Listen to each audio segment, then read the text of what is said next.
Welcome to serverDNA Live with Flava Season 2.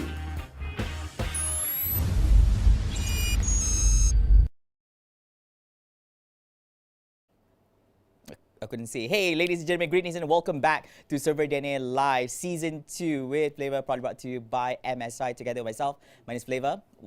The host of the show, and tonight we're bringing yet another episode where we bring in some amazing guests to join us right here physically at the studio and together back at home through the Zoom platform. But before all that, we just want to say greetings and welcome to each and every one of you guys tuning into the show we have for today, wherever you may be. Maybe if you're at home or if you're still outside watching it using your mobile phones and devices. Thank you so much for joining us for yet another episode. And trust me, you would not want to miss this episode because we're bringing you some amazing topics to be discussed right here with some amazing guests, some first-timers, some people who've been together with us for times, some people who have stolen the show from me before as well. As a host, yeah, you'll get to see him in a bit itself. But before we jump into all that, just a little bit reminder to each and every one of you guys that you stand a chance to win some amazing prizes at the show as usual. And this time about, we're giving you an amazing item, and more about that later on at one point of the show, I guess. Yeah, I don't want to reveal too much about it, but I'll can they even see? Yeah, they will see it later, okay? They will see it later. But anyways, yeah, so at the end there is basically our giveaway item right here. Be sure to check in and register at a.serverdna.sdna.asia. And also, you are eligible to actually stand a chance to win some amazing prizes if you partake in the feedback form fillings and answering the poll as well. All right, and just do both of them, and you're eligible for 2 lucky draws for the day, and hopefully 2 of you guys get to bring back home some amazing prizes. If you don't win anything, you know what? Try again next time, okay? If you don't win here, you can win on Friday on Angel and Friends show, or you can win it on Monday at No Tech Tash with Tash Money, or you can try winning it on Tuesdays at 8 p.m. together with Stephen Bones, everything at his new show. Alright? So anyways, without ado, ladies and gentlemen, allow me to introduce to you our guest for today physically at the show. Yeah, because usually we would have videos by then for the show, so we didn't have the video, okay? I learned my lesson from 2 weeks ago. It's for right, gentlemen and ladies. You know, I almost... yeah. No, I just said ladies. No, I was like, ladies. Oh my goodness, I'm being judged already. We haven't started anything yet, okay? Good all right. Good start. I like this. Good. Not a good one for me. But anyways, thank you so much for joining us right here at the show. And of course, we also have some guests joining us back at home as well, or you know, somewhere within the office premises right here. All right, if you guys could actually wave. Guys, can you guys hear us? No, not really. Could you repeat that again? Oh my god. Yeah, I don't know. Jackson! Why are you picking your nose, Jackson? Why are you playing like a video background? It's like... It's very distracting. I don't know. He does that probably. Alright, so let's Sorry, get to guys. know a little bit about our guest right here. So, who's gonna start first? Are you guys gonna be like gentlemen? Ladies first, ladies first. That's too You know, ladies first is not a gentleman. Is it really a gentleman-like thing? Yeah. It's like, I thought you were gonna take, you know, the first shot at it. It's like, you know what? Let me handle this. No. What do you mean, no? I'm expecting more from the head of marketing of EVOS, okay? Okay, go first. Okay, go first, okay. Okay, hi, everyone. What am I supposed to look at now? There is it. What's up? So, my name is Mira, number 1 Bros, or I mean that's what I'm known in the community, or my full name is Ameerah Idros. I am currently working in a esports industry. Why you look so uncertain? Why you look at us? It's your job! No, dia macam blank out kejap macam oh okay, yeah, I'm actually working in the esports industry as actually a league operator or tournament admin, as well as a community manager. Part-time, I also do content creation as well as streaming on YouTube, Facebook and also Twitch. Kenapa kau judge aku? No. I didn't say this. You see, people assume that I'm judging them just by looking at them.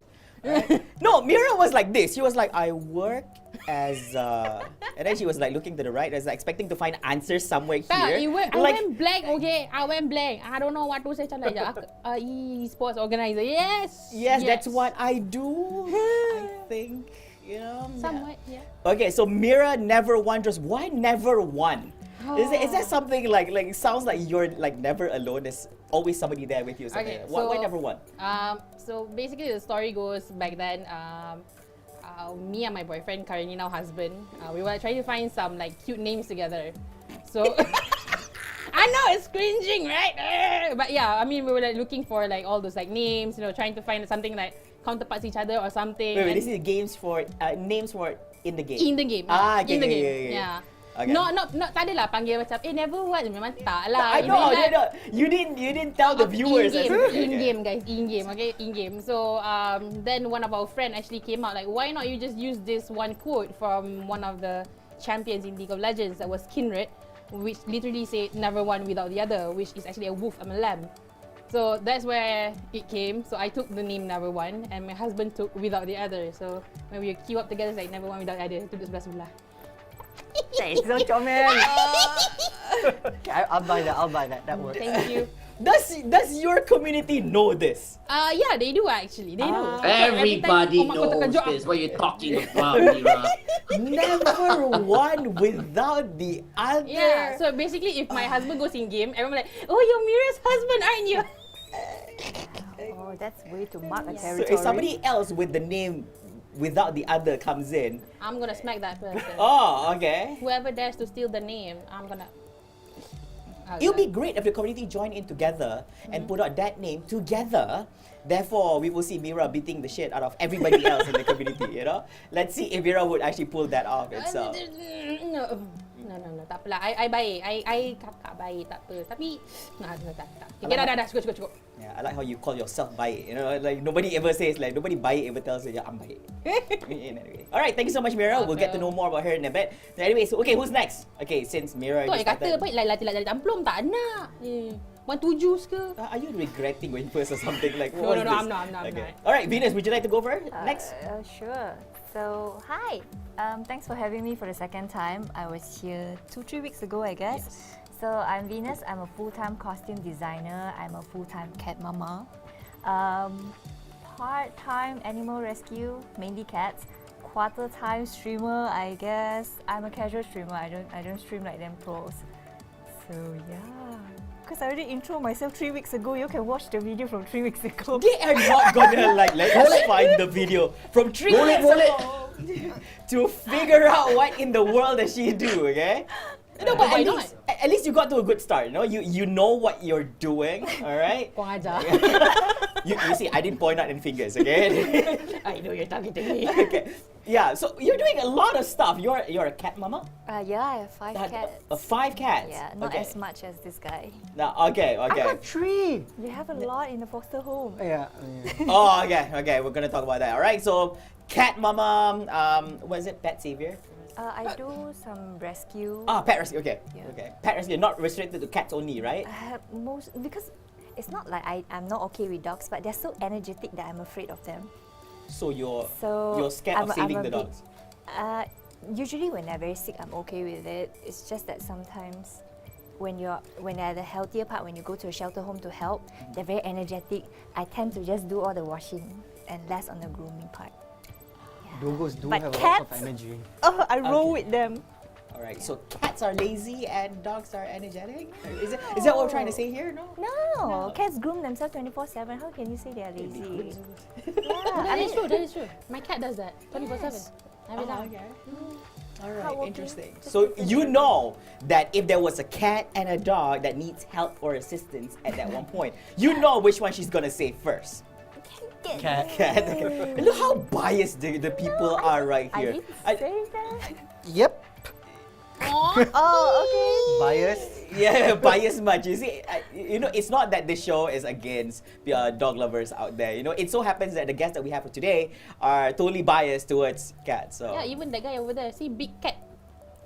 Wow. yeah, so another cat lover. Alright, Allan's gonna have a hear from his boss saying that that's a cat. It's not a cat, right? Yeah, it's a cat family thing, lah, but it's okay. Alright. Okay, Venus, thank you so much for the introduction right here. Alright, okay, next. Okay, which one of you guys? I'll Allan, go first. what kind of why are you so shy to introduce yourself? The marketing guy will be the one to tell us how to do it right after. Okay. That's right. Hi, hello everyone. My name is Raja Farouk. My stage name is R.F.B. I'm a full-time music performer, producer, and 100%, 80% of the time I have no idea what I'm doing. Does that make sense? You said 100. No, you said 80 and then 100. I mean, I'm Malay. I'm always on the fence about stuff. At least he's honest about not knowing what he's doing. Yes, all the time. Right. At least he's honest about it, okay? Well, that's cool. That's quite a big background. And do mind me asking, like you said your name, you call yourself R.F.B? Yes. Like what does R.F.B stands for? Raja Farouk bin. Bin. Bit. Yes. That's it. I'm sorry. I hope I have something more. It's fine. Wonderful. Don't worry about Thank it. you. Right. I camera. like the Thank backup, you. right, Chee? Good job. No, I just had to question it. People call you R.F.B, right? It's Yes. R.F.B. And R.B means Raja Farouk bin. Like that bin, is it like the bin between your name and your dad? Or is it like bin your name? That one, the convenient one, that was just there because it's there. Here's the thing, okay? I've never seen any Malay guys who has the word bin in their names, who use the word bin ever anywhere. That's quite unique. I am that Malay guy. Yeah. There you go. Yeah, We that's have our quite- first unique guest right here. Like my name is Muhammad Farouk bin. Like I'm not gonna like I probably MF. MF sounds so wrong. Okay, but I'm not gonna put an MFB, right? Like Dude, that's so cool. I know it's cool. I get it, but you don't hear any other. You guys tell me one other Malay dude out there who uses the word bin in their abbreviations. I would say, yeah. Me. All right. Okay, that's cool enough. And I believe that you are the first ever. We've had a number of guests joining us at the show. Most of them are basically guesses who actually are in the music and artist industry, but they're actually people who actually play the instruments. But you are a level higher, I would say. You produce, and basically, I would assume you compose as well. Oh, yes. But I I'm do. very sure behind all that, you also play instruments as well, right? Yeah. But no, I'm just saying that, not saying that you don't play an instrument, but usually there are people who actually play the stuff, and then there's people who actually do the composing and doing all this high level stuff, you know. It's not exactly high level, but yes, I do produce my own stuff because we live in a generation and an age where technically you're gonna have to do everything yourself because it's cheaper. So true. Okay, so true. Yeah, Yeah, because very it's cheaper, honest guess on right? that. So yeah, but you guys should do everything. Don't hire anybody else above you. Just do everything on your own. Okay. All right. Thank you so much, R.F.B. right here. It feels so odd to actually have a guest that has the same name as yourself. So if you guys don't know it, my real name is Farouk. So his name is Farouk. So I'm glad that he introduced himself as R.F.B. here. Wait, same spelling? F-A-R-O-U. I mean, F-R-O-U-K. Q. Yeah. So a different spelling. A little bit special here. So. I'm not All right. Finally. You don't have a choice, Allan. Like, seriously. So everyone's in. Because this is the last one, can you Pressure, make it pressure. special? You have I to like how stand. everybody's just looking at you like, right. okay. You, Okay, hi. My turn, marketing talk for should we turn to a few episodes back to figure out what you do or something? Or That one you all can watch. Okay. Hi everyone, good evening. Adam Ajay, Chris Lim, Lial, Yana, Caprice, Win, Kevin Neo, Prince Adam, and the rest. My name is Allan. I'm handling regional marketing and PR at EVOS Esports. We are an esports organization based in Southeast Asia. We have teams in Indonesia, Thailand, Singapore, and of course Malaysia. In Malaysia, we have a PUBG mobile team called EVOS VIP and a Mobile Legends team called Suhas EVOS. And we've raised about $16.4 million to date across Series A and Series B investment. And thanks to Rupan and serverDNA for having us on the Flava show. So thanks to esports and gaming, I got to know some of the cool people here, like Flava and even Mira and Chee. We played some Apex Legends together, and happy to meet the rest of the speakers today as well, like Venus, Farouk, and the rest online. Thank That's you. why he's in Man, marketing. he done this. Marketing. You do this Wonder. live, bro. Guys, Do you do that's how PR you as do it. well? Thank you very much. Wait, you do marketing, right? Yeah, marketing and PR as well. Marketing no and wonder. PR. He was wrong. He was wrong. He was 5 star. Yeah. All right. So here's the thing, Allan. the thing about him is that every time he introduces himself, it feels like it's the same introduction, but he just changed a few names, right? So before this, Mira wasn't in the picture. So basically, it was just me and then some other guys that he knows, and he would just fill in and. Okay, all right. So if you look at the previous episode, it will be the same intro. All right, but here's the thing. He's that good to a point where he knows the right things to say. All right, to introduce himself. You know, like some people who don't know. You know, I'm back here for a revenge, right? Yeah, I do. I would like to apologize to the League of Legends community over what happened last week. You know, I didn't know what Ahri does or anything in the game, so hence, yeah, I would like to apologize. My name is Allan. Thank you so much for joining us. If you guys don't know Allan, he has done a number of things on the show. He has been a guest of the show before. He has stolen the show from me before. Basically, he put me as a guest and then he took over my show as a host.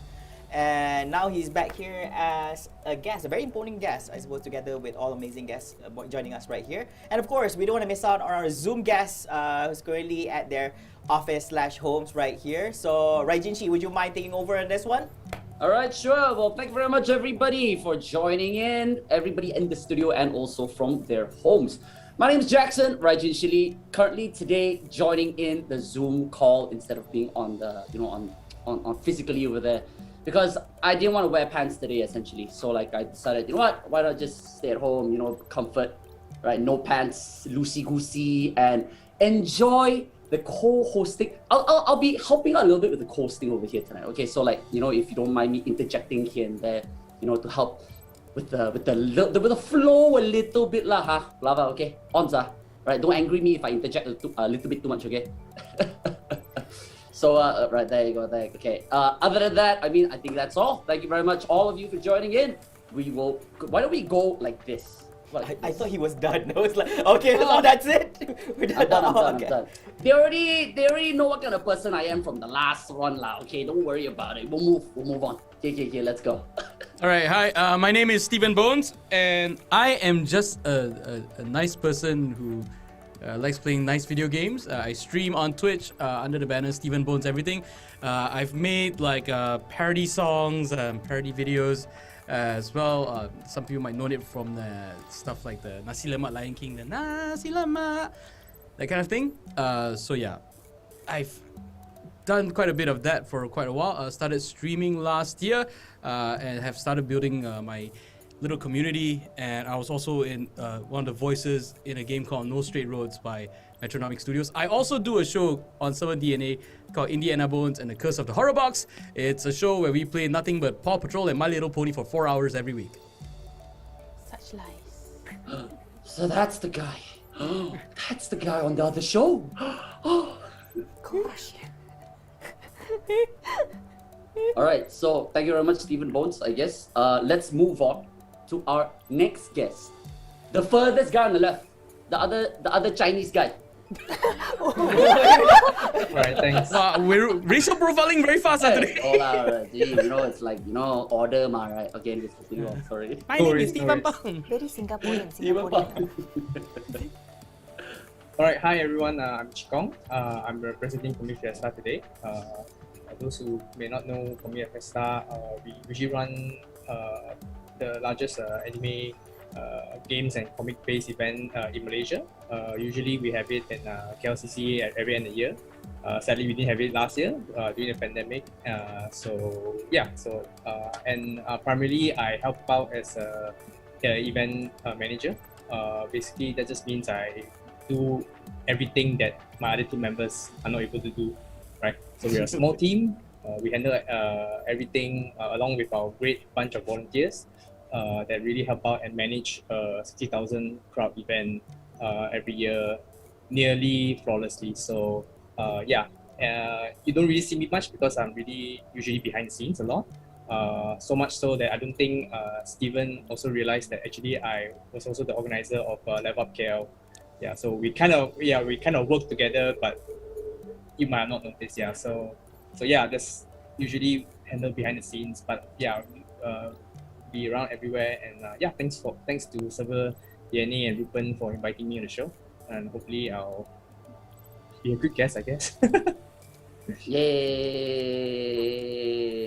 I just want to ask, like, how come you said last year there was no Comic Fiesta? Because we saw pictures of people posting that there was a Comic Fiesta happening last year. So. Oh, was there? Was there? Oh. How did you not know this? You're the event manager, all right? Okay, no lah. I don't know what you're talking about. Yeah, basically, I think that was just it was basically just a troll that, you know, knowing that it was during the whole MCO period, so everybody was posting as if they were at Comic Fiesta. Oh, Yeah, look at it's- that. yeah, over there. Yeah, is this it? Is this it? Oh, okay. Yeah, I think so. Yeah. Yeah, so yeah, if you guys didn't join us at Comic Fiesta 2020, you guys are missing out, right? It Yep. was the Yeah. best. Too bad. It was the best. I think it was the best. Yeah, too bad. It had more attendees than the ones we had in 2019 itself. So congrats Comic Fiesta team for that. You know, they're not taking pride in any of it, but still. Yeah. Since you guys already know that Chee is actually the event manager of Comic Fiesta, stop DMing him for free tickets for CF this year. You know. Okay. Golden question: is CF gonna happen this year? No comment. Oh. No comment. Shit. It will happen in my dream. Yeah, I was about to trap him into like giving answers here, and then imagine tonight there'll be everybody in the ACG community will go crazy. It's like, oh shit, official statement from Chee is gonna happen this year. All right. Okay. Yeah, but I mean, you know, we appreciate the energy. So as much energy as you can, yeah, you can send it to us, and yeah, hopefully things might happen. You know, that involves the vaccine, mostly. So you go to Comic Fiesta and you get a vaccine like right then and there. Hey, no, think about it. I think that's a great idea. And you get a vaccine on the day for free. Yeah, for free. I think that's a great idea. No, knowing that Comic Fiesta is such a huge event right here within our country, that'll be the best time and place to actually vaccinate a large amount of people at the same time. True. Right? So yeah, I think you're talking about another event. That's not our event. You'll prevent the otaku cluster, and then all the strangers. Yeah. All this. Imagine the branding opportunity, my friend. Like the strangers, right? You have all like just Comic Fiesta. Yeah, just Comic like Fiesta anime, stuff like that. You know, all the waifus would be on the strangers. oh, I can Yeah, imagine yeah, the nurses. Oh, Oh. who's gonna? Okay. I don't want to overestimate ourselves, but if MOH is listening, yeah, like hit us up. You know, we don't mind collaborating, definitely. Wow. You Betul, pakai Nosha. idea tu berapa? Call me, bro. Yeah, don't worry. We'll get all the people around the country to come over. This All right, really why don't we yeah. finally move on to our final guest, the one that's very quietly in the background in the space, like the first Malaysian in space, is it? Would you I thought we already please had a speak Malaysian in up? space. Testing. Okay, hi We can hear you. everyone. My name is Nuzaru. I am an application developer and consultant. I make VR content and sometimes applications in games. And in my other life, I do cosplay stream. So yeah, nice to meet you. Hi. Short and sweet. Kawaii desu ne. とても。かわいいかわいい、めっちゃかわいい。あー、ヌザルちゃんかわいい。 Oh my god, the baby-bonus is overflowing. I feel like I want to pull up my. Okay, never mind, Jackson. Okay, right. All right. So other than that, so what kind of costumes do you actually do you normally go for? Right, because cosplaying is such a is such a taboo in Malaysia at least. It's a little taboo, don't you feel? Right, because there's people that's going to be like, all right, if you're a Chinese Malay lah. influencer or something, you know, you can wear a little something. You can afford to go a little bit sexier, and people really wouldn't judge, right? Because you're Chinese and all that, right? But as a Malay Muslim, when you are cosplaying, do you ever feel any pressure to like need to cover up a little bit more or need to create costumes that are of an alternate design Jackson that already don't hijacked you show somehow. so much, so you know the haters aren't going to be like, oh, tak tutup aurat lah weh, tak tutup aurat weh. You know? Actually, I never have that problem because I'm a hijab cosplayer. So yeah. I see. There you Glad go. to hear that as well. First, if I like how something the that question happens, was longer than the answer. Exactly. She answered it so Yeah. easy. It was like, that was never a problem. Right? Guys. It would be strange if a hijab cosplayer got those kind of problems. You never know. You never know. You never know. What if they were covering not everything? You know, some of them are like, oh, you know, you're not wearing the burqa. You know, you're showing more than your eyes or something like that. You know, there are people like crazy like that one. in Malaysia. So just wanted to make sure. So I'm very glad that Nuzaru is is in the green zone lah at the moment. So thank you very much for letting us know that. Why don't we send the attention back to the studio over there real quick, because it seems that Flava has something to continue on, isn't it? I felt that Chee was asking all his own personal questions to and she was like, I just want to know, like, if people do throw to you like all these bad speculations that if the Malay Muslims and all this. I think for those who do not know, for ACG community, right, there is actually an event specifically for hijab cosplayers. All right, I think the first one was actually being done, it's either 2 or 3 years ago itself, which was amazing. Just trying to show that there are people who are actually still able to follow the religious path, at the same time still able to actually do what they love, which is actually doing cosplay together with us, so which is quite an amazing thing. So if you guys do join us at ACG events, you get to see more of these kind of people being featured right here. But I get why that question came out, because not everyone goes about and does hijab cosplay right here. Yeah. All right. So anyways, guys, thank you so much for the introduction right here, together with our physical guests at the studio, and of course, together with amazing guests joining us from back at home or at their offices right here. We're going to be discussing on our topic for today, which is none other than a different perspective, all right, on social media survival. All right. So I like how scary, when I first got the topic, I was a little bit worried because it was talking about survival. It feels like we're dying on social media.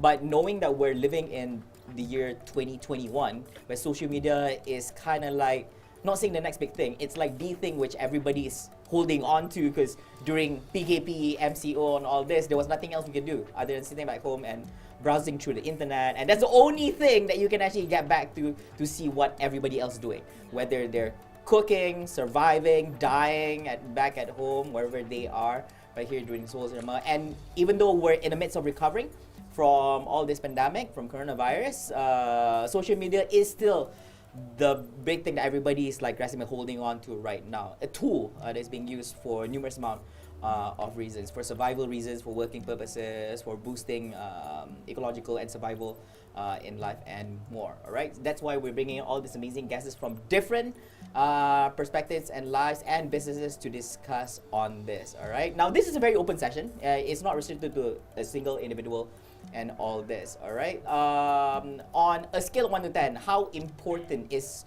social media to you, like on a daily basis? Like on a daily, how important is social media to you? All right, just a simple answer. Like scale 1 to 10. Me. Yeah. 20. Okay, yeah. Allan will die without social media. Okay. Yeah. All right. How about you? 5. Oh, wow. Okay. Sorry, was that too drastic? I mean, it was fast. Again. Okay. 5. All right. No, but when you say 5, it feels like you didn't need it so much. Like, I mean, like it's like a 50-50. You know, when you say 5, it's like 50%, 50%. I believe in moderation. Okay. Strongly moderation. I mean, technically it's very important, but I have my publicist for that. So most of the time, I think it's more important to have a good moderation to almost anything. Because without balance, you can actually fall off. And that's bad. Leave it to the PR guys, right? Leave it to the PR guys to do their thing. Hey, it's a pleasure meeting you, Allan. Oh, hi. Nice to meet you. Nice to meet you, sir. I didn't expect that from him. No, the thing is, I feel like R.F.B was saying earlier that, you know, it's cheap if you can do everything on yourself. But then I didn't know he actually had somebody else working for him. You know, what happened? You couldn't go cheat there, is it? See, being Malay, we're all stubborn. We were told not to, and yet we still did it. Oh, okay. I'm that kind of guy who needed somebody to tell us, okay, you know, you do your stuff, and we'll handle this for you. Okay. So Cool it's enough. a good deal. I like how you justify it. Yeah, that's actually very good right here. Venus. Okay, when it comes to work, as in the costuming part, because right now it's more like word of mouth and recommendation, so I rely lesser on social media, so maybe 5. Ooh. However, I also started doing a bit of streaming and stuff, and all this animal rescue stuff. I think maybe 7 or 8, because I'm not a phone person. So So Facebook Messenger, WhatsApp, all that, it's more important for me. Okay. And when it comes to advertising or help create awareness that can spread to a wider range of people, that's going to be Instagram and Facebook. But that's all I have, Instagram and Facebook. Okay. Okay. All right. Mira?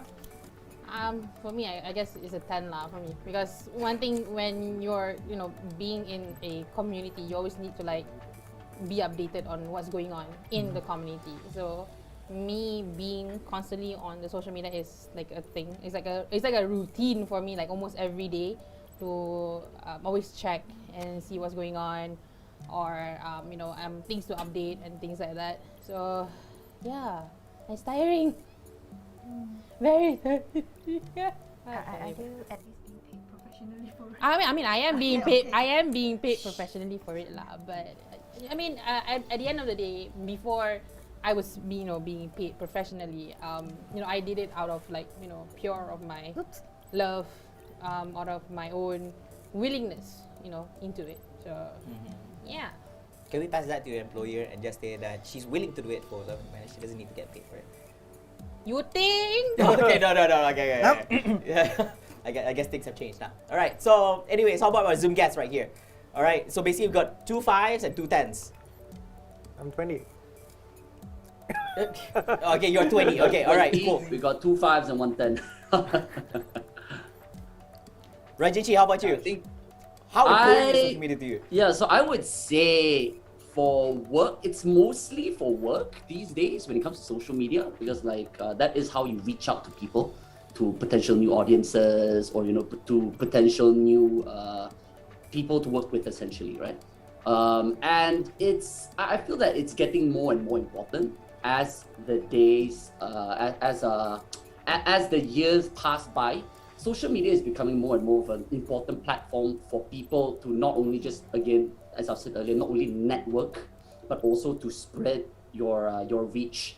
And it seems like these days it doesn't really matter what platform you are on anymore. I'm talking about not only streaming, but also on your SOCMED as well. Your SOCMEDs, for example, your Instagram, Twitter, Facebook. Every single one of them are relevant at the moment, and I believe it's important for you to know that it is relevant to your branding and relevant to you, no matter what you do these days. So definitely, for sure, I would say 10 out of 10. Very, very important for business and for making friends as well. Okay, all right. How about our other guests? Any guys want to share on this? Okay, I'll drop in some input on this. Yeah. Okay, in terms of professional applications, expanding your brand, marketing yourself, getting your resources out there, I think the importance of social media is a 10 out of 10, because never in the history of mankind and mass communication have we had access, individuals had access to their own media platform. Like technically you own everything. You own your TV station, you own your radio station, you own your own publication and all that. Technically you own everything, and you are able to present everything as how you want it for a very low cost, or sometimes free, right? So in terms of work and professional applications, yes, 10 out of 10. In terms of personal and actual socialization, I would give it a 0.5. Because Ooh. Yeah, because as time goes on and more people use it for professional applications, because everyone is putting up a front, right? Everyone's putting up a front. They're selling something on social media. So it starts looking like a marketplace. And when it starts looking like a marketplace, it kind of dehumanizes, like as much as everyone's presenting themselves and being as humanized, very specific human characters, it's also kind of dehumanizing because it's making everyone look very two-dimensional. And when it's sort of a marketplace, I feel like the actual social part of it starts to really get dialed down, which is a bit strange, yeah. But still, it is an effective means of communication if you're not into that professional usage. But once you get into that professional zone, whew, yeah, it's 0.25 instead of 0.5. True. Ooh.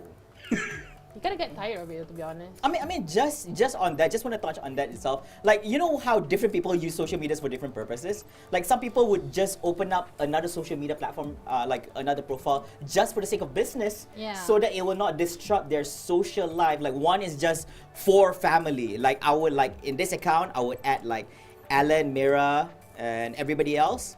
But this one account is like open where anybody can add me for business purposes and stuff. You know, there are people who actually do that as well, just to make sure they're human at the end of the There's day. also always that risk of, you know, anyone within either circle, which means either your business one or your personal one, spotting something and bringing it up to the other community, right? So one thing I always tell people that if you do not want something to ever reach out to the internet or for other people to have access to it, just don't put it on the internet. True. Just don't.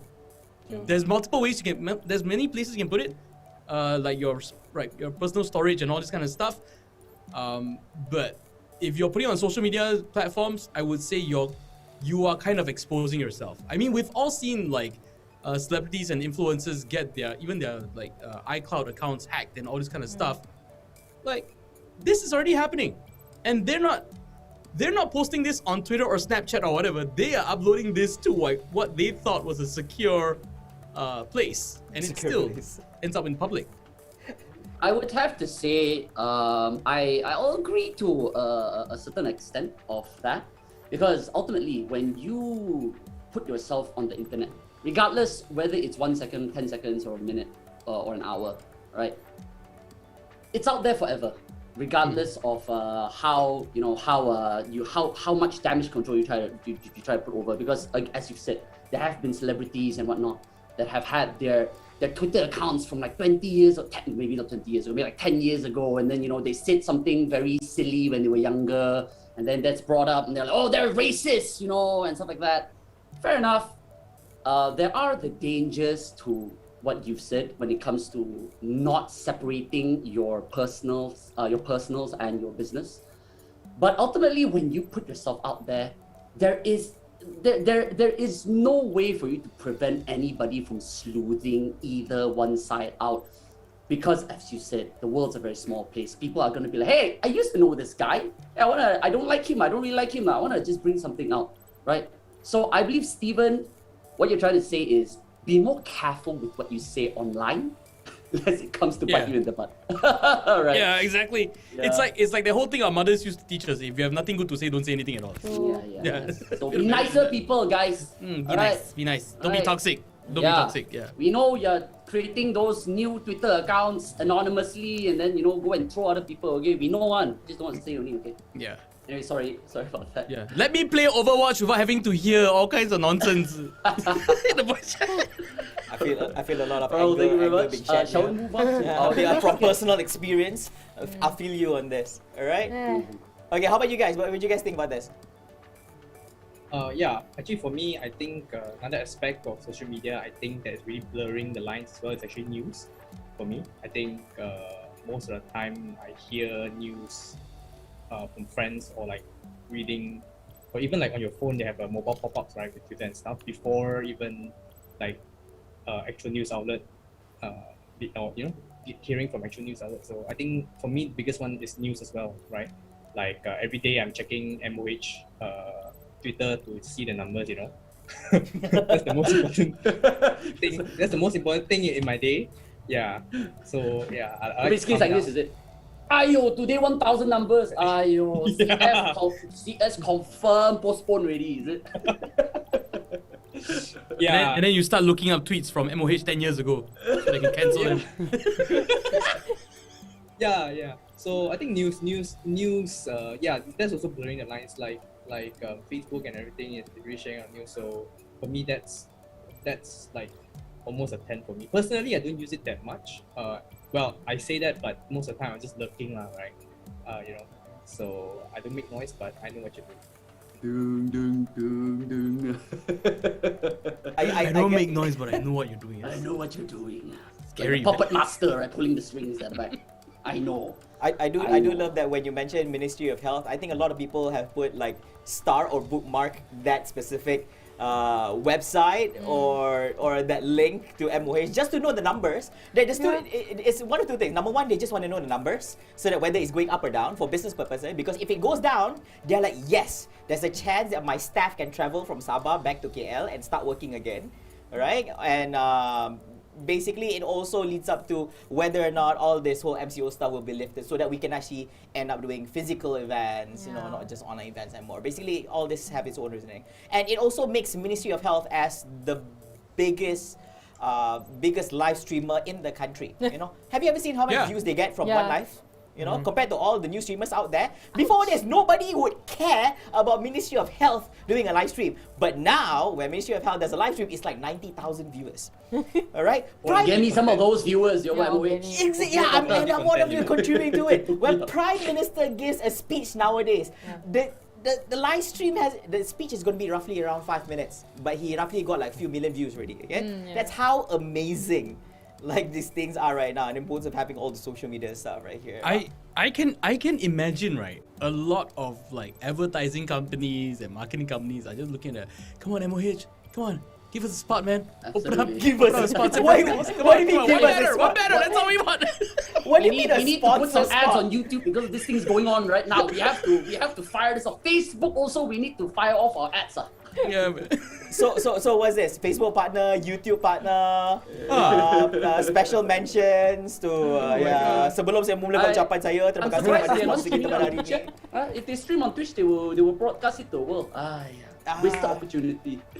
Do run a subathon on Twitch, right? Yeah. Every time somebody subs, they have to extend the speech for like 1 minute or something like that. Wow. Steady. Ministry of Health, if you guys are listening to this, it will be great. If you reach a certain amount of subs, you might just lift up MCO. You know, like we'll see the amount of money being pumped into all this. Yeah. No. 6 million. Yeah. Sorry. Go ahead. Like at the end of it, you get the subs. Like the Ministry of Health, you can just call it FDI. Simple as that. That's vaccine money right there. Vaccine money right there. Boom. Yeah. Alright, everyone, stop to MOH Malaysia. Everybody should be watching this stream right now. We're making great ideas right there. Drop some MOH merch, guys. MOH merch. Facebook stars, Twitch subs, YouTube, join the member club, whatever lah. Come, everyone. Let's hook up. Social medias, guys. MOH. Okay, alright. Okay, our last guest for the day. Alright, please Finally, share with us. Zaru, sorry for keeping you waiting.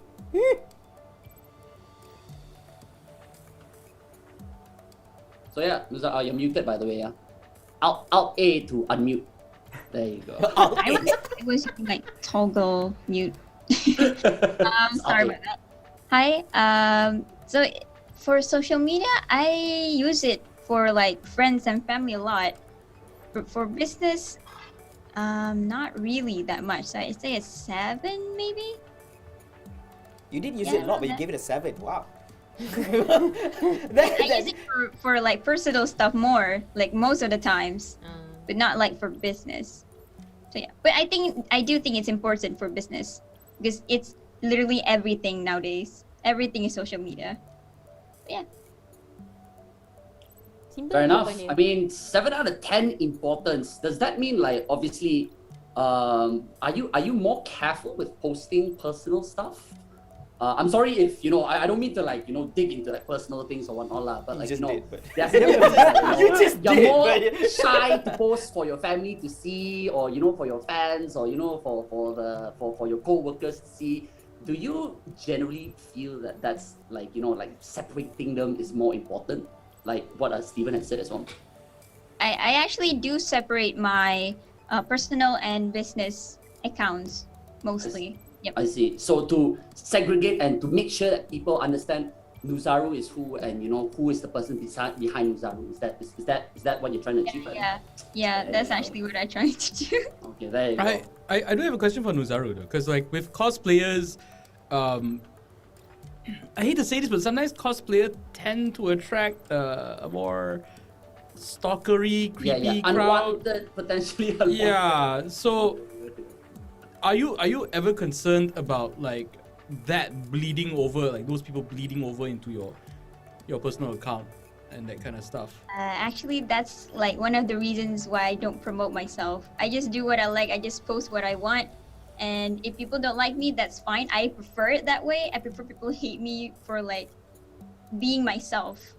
So I'm fine with that. I don't really promote myself that much, even though I've been cosplaying for a long time. Sometimes people wonder why, but I'm like, I'm scared of the popularity, to be honest. So yeah, I like to stay low and just have fun. Yeah. Fair point. Right. I mean, with great popularity comes great haters, right? So And responsibility. and of course comes with great responsibility as well. Was that a quote directly from Spider-Man? I was gonna say a wise man once said, but I feel like if I said that, I would gonna already lah. So right. Oh, thank you very much for sharing that. I do understand that up to a certain point as well, because like the things that you might do personally might offend people who look up to you, right? Because when you put your face out there, right, everyone's always looking at what you're doing.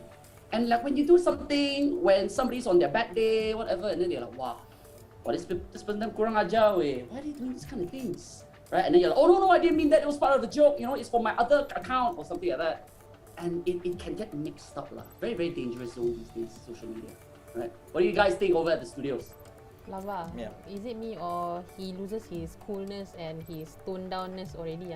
Oh yeah, he lost it. He lost it, right? What are you talking about? If you guys don't know Jackson enough, right? The thing about Jackson that he kind of cheated his way in for today because he didn't actually introduce himself. He kind of like, okay guys, today I'm gonna handle it over on this side, and then let's start with you. You're gonna introduce yourself. It's like you haven't introduced yourself right here. But a little introduction about Jackson is that I think 2 weeks ago he was at our show. He was the guest. And he did promise that he was going to behave at the show, because one of the reasons he said because he's married, so he doesn't want to embarrass his wife. And like after an hour, he was gone. He was back to the old Jackson already. He's like, yeah. So is the wife okay with you being like this? Or? Absolutely, she accepts it up to a certain extent, of course. Does your wife have any social media? I'm guessing no, so she can't see what you're doing. If you go over to Instagram.com/RaijinShi, you will be able to find. You might be able to find a few pictures here and there, right, of my wife. Of your what? Why you keep stammering? Oh my God. These are heated questions over here, guys. I understand. I feel you, bro. I feel that is the inherent fear of being a married man. I feel it. I swear to God, she DM'd me. I didn't DM her. Right? Okay. All right, guys. Okay. Here's the thing. On today's topic, we want to get salty on it, right? Since we're talking about survival in social medias, we will talk about issues that actually happen when we're in the social media platforms. You guys come from different businesses. You guys use different platforms. You guys provide different kind of contents from time to time. Now we talk about the issues that actually happens in social medias. There's a lot. All right. There's toxicity. There's racial comments. There's a lot of salty comments. People don't like how you look like. You know when you look handsome and people still want to say shit about your face. And there's people always have bad things to say about you. People comment about your work. People comment Stop talking about yourself, Flava. Yeah, I know. I'm just based on personal experience. Yeah, and all this. So all this crazy stuff. Like for example, we'll take one from one person. Okay, like Allan. Right, you're a content creator for quite a long time. You've been jumping in. Previously, you were from airline industry, and then you've done marketing there, and then you're now into esports. And I'm very sure you've had your fair share of issues in social media where there are people who are nice, but then there are also people who just shit talk you for no reason, and you're like, who the hell are these people? All right. So, like, is there any shit things happen in social media that affects you in some way? Yeah, I think sometimes you got to be sensitive to the crowd, especially your audience, and especially like I work in Asia back then, so I don't really share other competitors like Malaysia Airlines, Singapore Airlines, for example, stuff like that. And also just to add on to what Rajinshi and even Stephen Bones said, right? Like for me, I use social media a lot more for work. I know some of us use it for entertainment, connecting with friends. I think for me, 99.9% is all work. So when I'm scrolling through the Facebook feeds, etc., I'm just looking for anything interesting, what's the market trends, innovations, etc. And also stalking you yourself, what's the latest stuff about esports. No, when he said 99%, I was like, I disagree because I saw some of the things he liked and commented on. It was not work. So, Some that's the 0.0. Yeah. Scandal. And then some Ameerah's posts, I also follow her. There's a lot of postings about esports. Yeah, and also Rajinshi, some controversial posts. But, I won't go into that so deep today. Yeah. No, but I like that you learn. touched that before this you were in airlines. Just as an example, you were giving like you were doing Asia and Malaysia Airlines, right? Where you don't like touch on them or attack them in any way right there. But why is Malaysia not doing the ones in the US, like for example, like Wendy's? Like Wendy's was attacking every other people like hey, we're better than KFC, you know, and McDonald's was like, yeah, but we're better than you guys and all that. Can we do that here? I think we are starting to do that. I mean, you've seen some brands like Nando's, they've been quite active. You know, the ostrich incident long time ago, there's an ostrich running on the road, right? Remember? And then, of course, you've seen during the pandemic, or Burger King globally doing it as well. So yeah, I think Malaysia is slowly getting there. Just like maybe they need more, people to push them. Maybe like yourself. So we might start a trend after that. So Evos, are you guys planning to attack any? No, since you said it, we're jumping into that, right? Now I cannot. Will one day Evos end up? Let's say, for example, you guys are gonna be attacking Team Resurgence, you know, like RSG. RSG. Are you guys gonna be attacking Deep Secret, Fnatic? Or are you gonna jump industry? You're gonna attack to Raja Farouk himself, and then go to your music sucks. Wow, cross industry, cross industry suddenly, and Raja Farouk was like, what the world? Like, I didn't do nothing to you, and you're like attacking me all of a sudden, like, yeah. I mean, you've seen There's gonna be a weird fight, no? It's like, your music sucks. I challenge you to Apex. Yeah, but anyway, Flava, before we actually move on, right? Because there were some questions in the chat. So this one actually goes to Stephen Bones. It's actually from Chris Lim. Oh my God, it's Chris Lim. Okay. It's not really a question now, but he's just saying that, Yeah, I think a fair question: how much does social media matter to you as downtime? Because work doesn't really count. Yeah, in his opinion. Yeah, in that. Social media as downtime, like I don't know.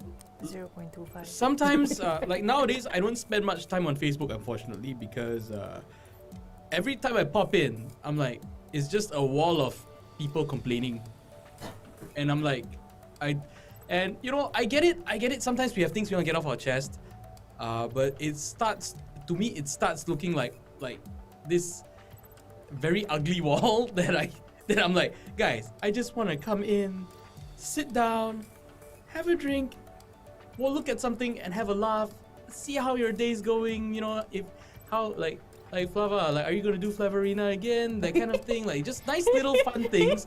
But then I'm getting like, oh my God, I'm getting sabotaged. Oh my God, and then like, and after a while, you're just like, you know, it drains you more than it's supposed to like fuel you, you know. But that's where I'm coming from, which is why, personally, I kind of prefer Discord as a platform. I know it's not a typical social media platform, but at least there, it does feel like you're actually having conversations with people, and like it's a little bit more real. It's like a chat room community area, you know. Yeah. Rather than everything else where it's like, I post something. Why? Because somehow fundamentally at the heart of it, that post is looking for attention. But Discord is not really a social. Is it considered as a social media platform? Would you say? I know that you can be social with everyone. Which one? Discord. I would say it's still like a social media platform because it's where people actually gather to interact. And but the difference is that in Discord, obviously you're gonna have a much better time because it's your community, because it's like kind of a privatized server in a way. Where obviously you're gonna find people who are together with you within the community and say good stuff to you, right? You're not gonna find some haters suddenly joining like. No, actually I did. I got like intentionally, let's say, because Discord allows you to actually privatize.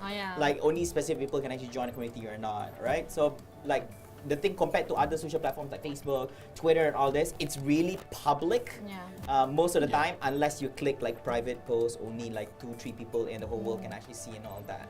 But I mean, at the end of the day, if someone don't like you, right, they will go to an extent to try to hurt you in any form whatsoever. You know, that tak kisahlah macam like Facebook ke, even like they will go into your own like Discord just to like disturb you and your community, over there as well. Yeah, So, and it really depends. Like with Facebook and all that, sometimes it really just depends on what you've been clicking on, the friends of yours that are most active, what they keep posting. I remember one big turning point in my Facebook experience was when a whole bunch of my friends we're about similar age. We're all like born in like the 1980s, mid-ish, right? And all of us were like, bro, remember when Facebook was just like all of us posting pictures of us like having parties and getting like having a bit too much fun and like and now like everyone's like posting about their marriage, their baby pictures, and then an older friend of mine comes over and is like guys, at least you guys have that. I'm getting like updates about my friends passing away on Facebook and I was like, oh my god. It's such a different experience. Yeah, it's like, like one of my super random, one of my dad's friends, he unfortunately recently passed away, right? And so my mom was just they were just reminiscing. My mom and my dad were talking, like, oh, remember that time, we used to go like all these island trips with a friend, ayo, you're such a nice guy, lah. What happened to him, I miss him, lah. And you know what, dad, he just turns around and goes like, say, oh, he passed away very recently, and they found out through a Facebook post. I was like, oh my god, like things can get pretty hectic, lah, right, in social medias these days. Yeah. Like negative news, good news, I believe is how you interact with the with algorithm as well, because Facebook has its own algorithm, as you were saying.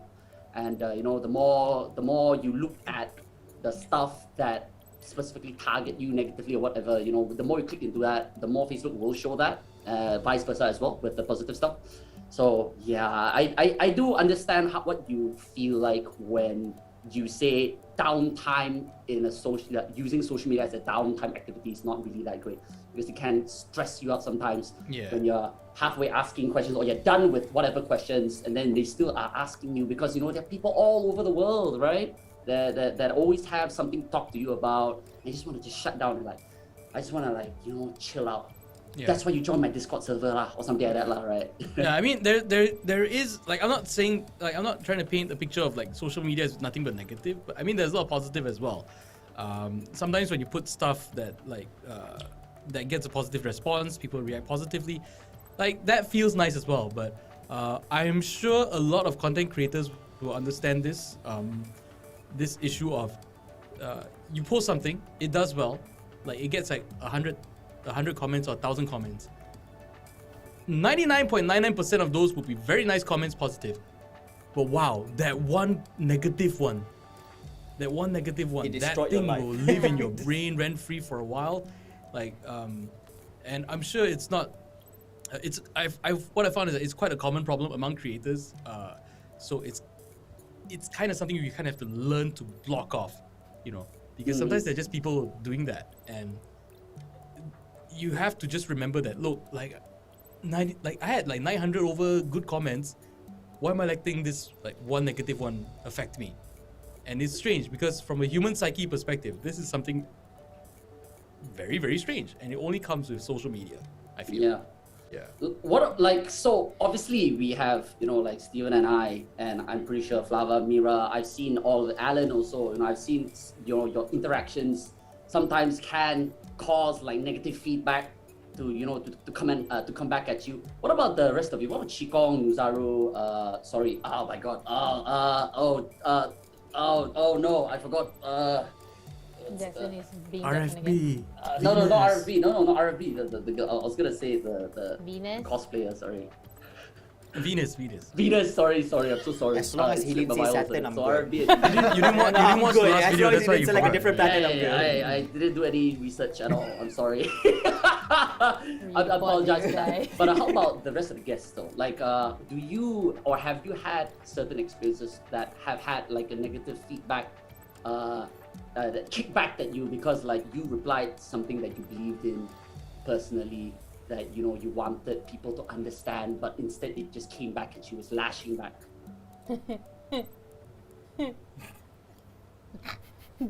I'm lost. What? I mean, basically, like for like picking up from Jackson, basically like what he's mentioning, like I mean, I've experienced this before, you know, whereby, you know, when I wanted to just like, you know, put out my opinion out there, and then people starting to backlash me saying that, kau ni macam tak memahami ke, you're being rude or stuff like that. I mean, I've been in that situation, but at the end of the day, I just like, this is just my point. If you don't like it, you don't need to bash me. I say what I need to say, and I just chow from there. I just like, I don't care about what others gonna say anymore. But I mean, at times, yes, it does actually affect, like how, you know, Steven actually mentioned, like one single comment can literally just like put you in a very, you know, like dark spot. I mean, like for me, like example, I mean, I wouldn't say I'm that pretty. I mean, if I were to put myself out there compared to all the other female streamers or female content creators, I'm like, people would either put me as a second option or a last option kind of thing, you know. So when public attack you for, you know, your figures or for the things that you do and stuff, kadang-kadang rasa juga lah macam like, salah sangat ke aku ni kan? I'm just trying to be fun over here, you know, that kind of thing. But then, you know, at the end of the day, macam, you know, you just need to learn to, you know, get back up, you know, from those kind of things, basically. I guess this is like there were a few incidences where not just female, how would I say, influencers or people in the work business, where they do share the experiences. They kind of do like a long ass essay. Yeah. All right. Okay, this actually happened today. You know, I was doing my live stream and then this one particular guy shows that and then shows screenshot of what that individual said about, you know, you ugly or you being and all this happened. It kind of, and then they broke down, they cry and all that. It's basically, oh, why are you guys doing this and all this. So. Yeah, so these things actually do happen, and it kind of hurts not just influencers, any kind of normal people out there. You know, it's very attacking and more. Anyway, but just one thing to Allan, Josette's watching, so Josette said the RSG is watching. So if you guys want to start a war against RSG, feel free to actually do so. Let it begin here. Yeah, like before we roll on, any bad shit you want to see what RSG or not? Oh, Josette's my good friend. Business person. Okay, Josette, just want to tell you, no, he didn't say any good stuff about RCG when the show was not on, you know. So like before this, he said something else. Now he said your friend. Yeah. Batu api. Yeah, Batu api. So yeah, it's my job right here. Okay, so if you guys want to go on this war on social media, feel free to actually do so. We'll jump into the hype train itself. Yeah, I just want to share a bit on social media to add on to the rest of the speakers. Like personally, I use LinkedIn a lot as well. LinkedIn is the B2B, business to business platform. So the people that troll less or hardly troll because it's your real name, the real company you work for. So people don't simply talk nonsense versus anonymous accounts on your Facebook or Instagram, for example. But the thing is, I've noticed one thing about LinkedIn, right? They love to reshare certain things, but I just adjust, you know, to like some certain situation. I kind of find it annoying. Yeah, I totally agree with you. I always see the same like so-called viral content. Yeah. Yeah. Like, okay, never mind, whatever that call. But LinkedIn is a good place for those of you who are watching. You want to use it for work, or you just started work, or still in college, uni. Go on LinkedIn for the real business stuff, right? And like for the rest of us, for me, for my work, I use Facebook, Instagram a lot just to see what the community is talking about, get a sense of the pulse of the community. Then when I see Flava post something, okay, must be important lah. Most of the time lah. When Flava posts, it's always important. About esports ke apa ke. I'm very choosy on when I post things. So or sometimes I see Rajinshi's tweet or Facebook post goes viral a few weeks ago. Stuff like that. I like how there's okay. Getting nervous. But good stuff, guys. Yeah, I like how Allan shared about the B2B on LinkedIn.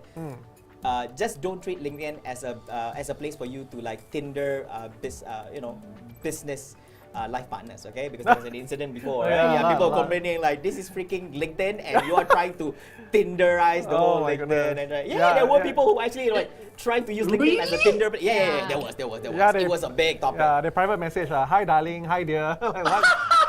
Oh my god. That is interesting. Is it because Sugar Book went down? Or? No. We're not giving you ideas on what to do. I mean, like, we're thinking like, we thought like maybe like OnlyFans. Oh, now we can do it in linking too. Maybe that would match. It's not the place. Okay, don't put your real people. You know, there are no bots in LinkedIn. It's all real people. Yeah, organic reach. Okay. Alright, okay, anyways, next one, alright? So here's the thing, here's another comment here. R.F.B is a professional musician. What is your opinion on how social media is shaping the music industry in regards to social media. Dia buka cermin mata. Serius lah. Dah tak nampak. Serious. Tak nampak bukan pakai cermin mata. Right. Wait, that was the purpose of having a spec for. Fashion. Fashion Look, lah, Flava. You boomer don't Automatically cooler here, right? know lah. Yeah, cool. Alright, so what's this? It's a professional. I am. Yes, thank you. What is his opinion on social media and on how social media is shaping up the music industry? Heavily. To be honest, social media is actually one of the biggest tool that musician has been using for the past 10 years to get your music out, to get your reach out, to get yourself out there. The reason why I say it's cheaper doing it yourself, because technically social media is the reason why a lot of publishing, labels, big houses that backed up artists start losing money and losing job because everybody can do it by themselves nowadays. Oh. Yeah, seriously. I believe. This sounds so evil. This is the reason why. No. I mean, the thing is, there's no saltiness or bitterness in it. It's just about being. It's just about following up with trend. Okay. And trying to be on top of technology. So back then, people just think, oh, you send your tape, you send it to your label and stuff. But nowadays, it's all about getting your music out. Look, technically, in maybe 10 years ago, we have MTV. TikTok is the new MTV. And everybody can be an artist. As simple as that. Okay. Is it something like back then everybody was like, oh, I only know how to play the music, but I do not have a composer. And then it's something where you need to rely on somebody else to actually do something else, because without these people, I cannot get to posting out my music out, something like that. You know what? Truth. Exactly it. Because I think most importantly nowadays, what I see a lot of people do, it's not really about what music you play anymore. That doesn't really matter. It's about how you present yourself out there. Okay. Because honestly, everybody can write music if they want to. Everybody can play music if you want to. Technically, just go for music classes. Everybody will teach you how to play music. There's YouTube classes. Yeah. Yeah, for free. But then it's what matters more, I think, is about how you present yourself out there, how you sell yourself. That's the big A game nowadays. Is there a certain angle that you take when it comes to selling yourself out there? Or is there like a trend? Like, you know how do I say this? You know, back in the days, they were like, My Chemical Romance, where all the songs were kind of like dark, gothic, emo, and stuff. Like, what's the trend now? Bruno Mars recently released that Sonic group that he did with Anderson .Paak. I think the past year or so, everyone is going back into Motown kind of sound. Yeah. The 70s. The so 70s just music, trying to modernize back that old sound. Yeah. So it's kind of cool. Lo-fi. Okay, lo-fi. Same thing. True. Yeah. It's all about checking back what I think everybody is just shuffling back. City pop is coming back nowadays. Yeah. So technically, those are the music that everyone's listening to. Okay. Like, no, I play jazz for a living, but hey, it's still fun. We make money. And I feel like we're just recycling stuff and just modernizing it. I mean, at the end of the day, if we include fashion, music, it's always rotating. You know. Yes. Yeah. It's always rotating. Like even nowadays, like people are trying to bring back all those 70s, 80s trend. You know, that kind of thing. Look at movies. Oh yeah. How to make money from movies and remakes. Yeah. Oh, okay. Ouches. Ouches, okay. Yeah. All right, yeah. But that's the truth. I think that's the truth where people need to face, where, you know, at the end of the day, I think we're living in an era where everything's so fast-paced. Yeah. Where one single individual could do a number of things, all right? Allan could have just done marketing, but now he's doing marketing PR. Hence, he's stealing another person's job already. Like, there could be another individual who's actually doing PR and stuff, yeah. All right, so, wait, we're gonna show? There's no friends. Leasing, right? Whoa, what is this? Oh no, friends. Catherine incident. No, just don't. 唔係，你有冇睇到佢哋話我尷尬？佢話我咩啊好 awkward 啊嘛，話你。 ？Awkward. Why is she so awkward? A person like music will easily blend into song. 可以點 blend No, 啊？ I couldn't blend in just now. Yeah. 我又冇你哋彈吉他咁叻。 No, I couldn't blend in your music just now. I couldn't blend in your music just now, I never right? said I'm a keyboardist. I'm a pianist, classical pianist. I'm not a keyboardist. I'm just. This I'm is sorry. live. I'm just This not is that. live. Facebook I'm live not a stream. keyboardist. I think you are too serious about that. Yeah, it's not the Yeah. things at all. It's not the situation 喺 at 度 all. 鬧緊我啦嘛，你睇。 Lots of 佢哋話我尷尬啊。 That's a lot. No, just Lot of, don't. short skirt as well. So Z. So I like how the conversation went to like, is this stage? I was rather than contact. Wait, R.F.B, you said that like, do you know them? Yeah. Oh, okay. No, because when the video was shown, he was like, oh, friends. Whoops. Wait, when you say friends, all of them? Yes. Okay. Well, at least two of them. At least two of them. At least of them. Okay, all right. Oh, like, would you mind if we were to ask you about how you felt about it? Yeah. Wait, does everybody know what's happening in this clip first? Though? At least, for those of you who don't know, maybe you could explain in context first what the video is about. I think that's more important. Yeah, I think it's more important. Yeah. I mean, I'll try to explain it in a way which I think I remember. I think she was invited to the show to not perform anything, but just to talk, have a chit chat with this. Basically, all of them I would say are musicians. They're all musicians. They have, as you can see in front. Can we just show the video just now? Like just a little glimpse of it. Of the video just now. So the thing is, all of them actually plays an instrument. She did not. As you can see, one guy's with the guitar, I think one guy's with the keyboard, one guy. Awkward. A person like music will easily. The thing is, she did not expect that she would come to the studio and perform, and she was asked to actually do something so impromptu on a song that she does know nothing about. And she's expected to perform, and everybody was like, "Come on, it's not that hard. No, just do it." And she didn't want to. All right. But here's the thing: we don't know. I mean, truthfully, as a viewer, like my opinion on this is that I don't know what's the arrangement between her and them. Okay, so like for me, I personally feel that if she was not told of what she has to do, she doesn't have to do it, and you cannot force her to do it. Yeah. But whatever action she did after that was a little too over, where she could have just simply cried, say in a softer tone. That's all I can say about this. Yeah, there is also the issue of she was seeing the comments in the chat as well, and they were quite. I forgot what were the comments. Very I do remember. Yes, I do and, remember this. I think this, on any other day this wouldn't have happened, but I think it was just that,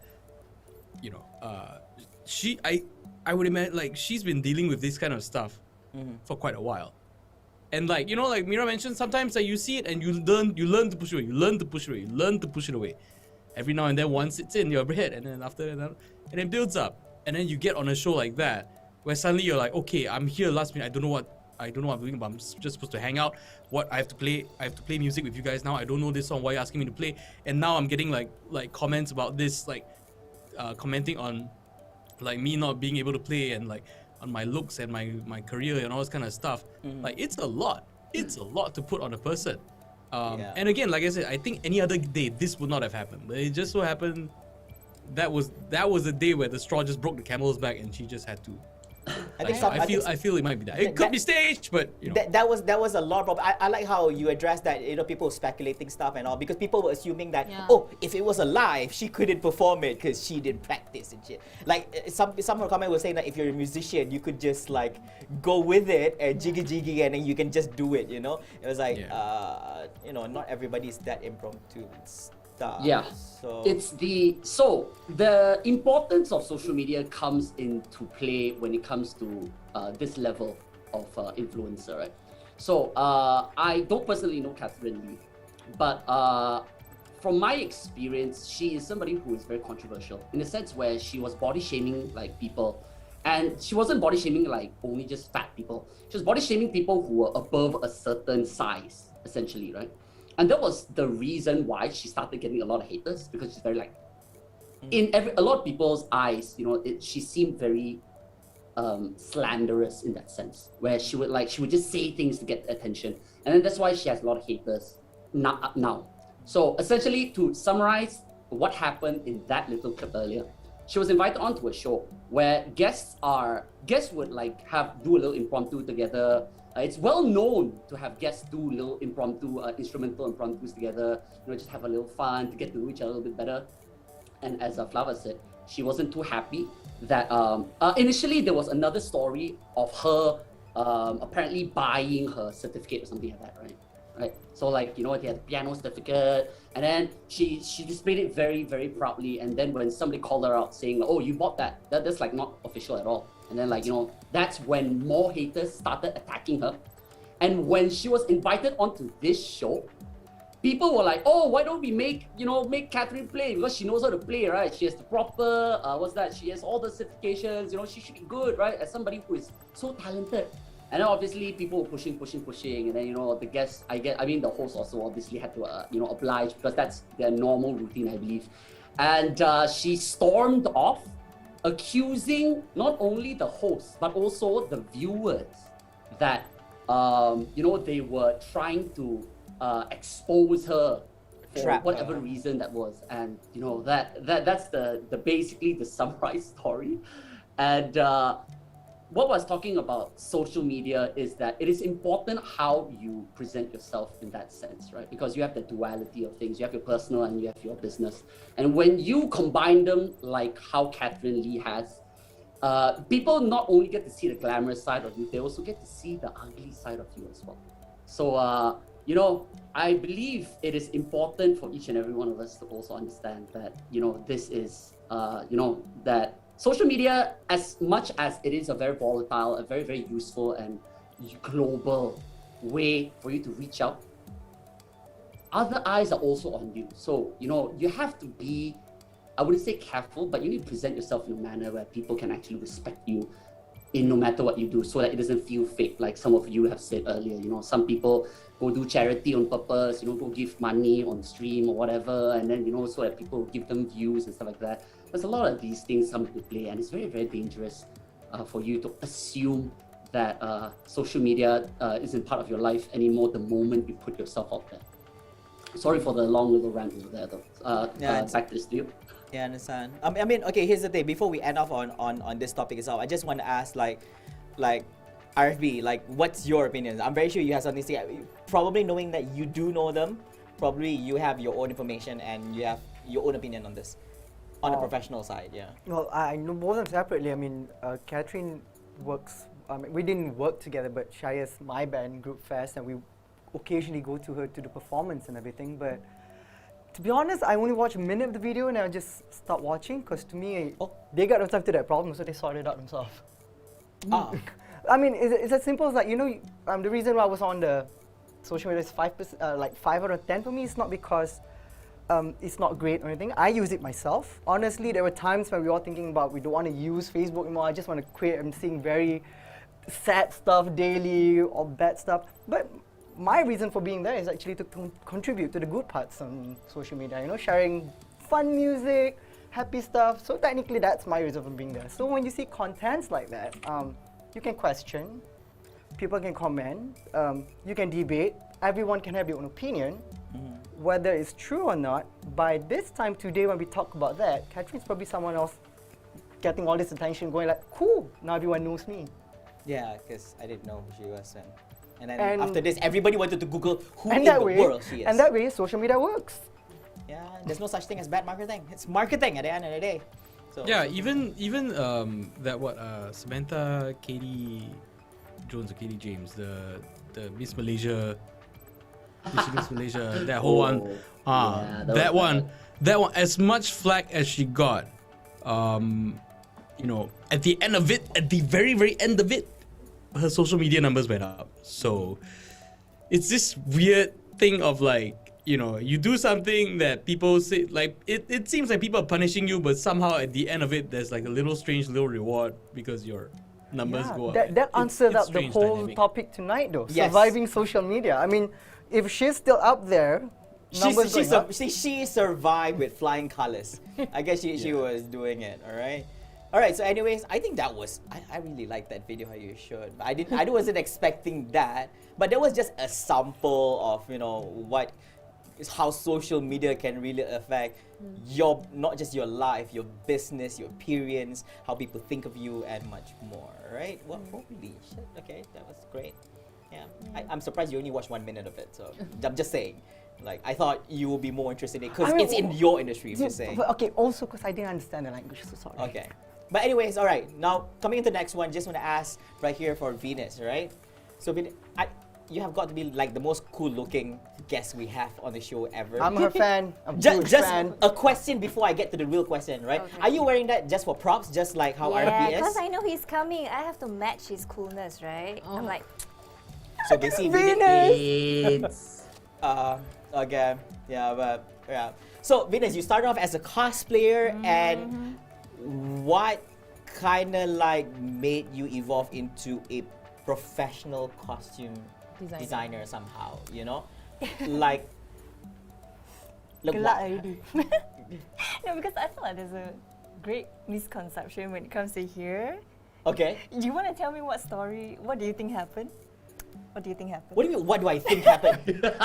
Okay, I assume that you were being okay. Okay, here's the thing. My assumption is that you were a costume designer, and then you couldn't get the clothes that you wanted. You were like, hey, you know what? Let me just make my own costumes, and then hey, I can make money out of this because other people are complaining they couldn't find a size for themselves. So let me make costume for them, sell it to them, and make some money out of them. Is that correct?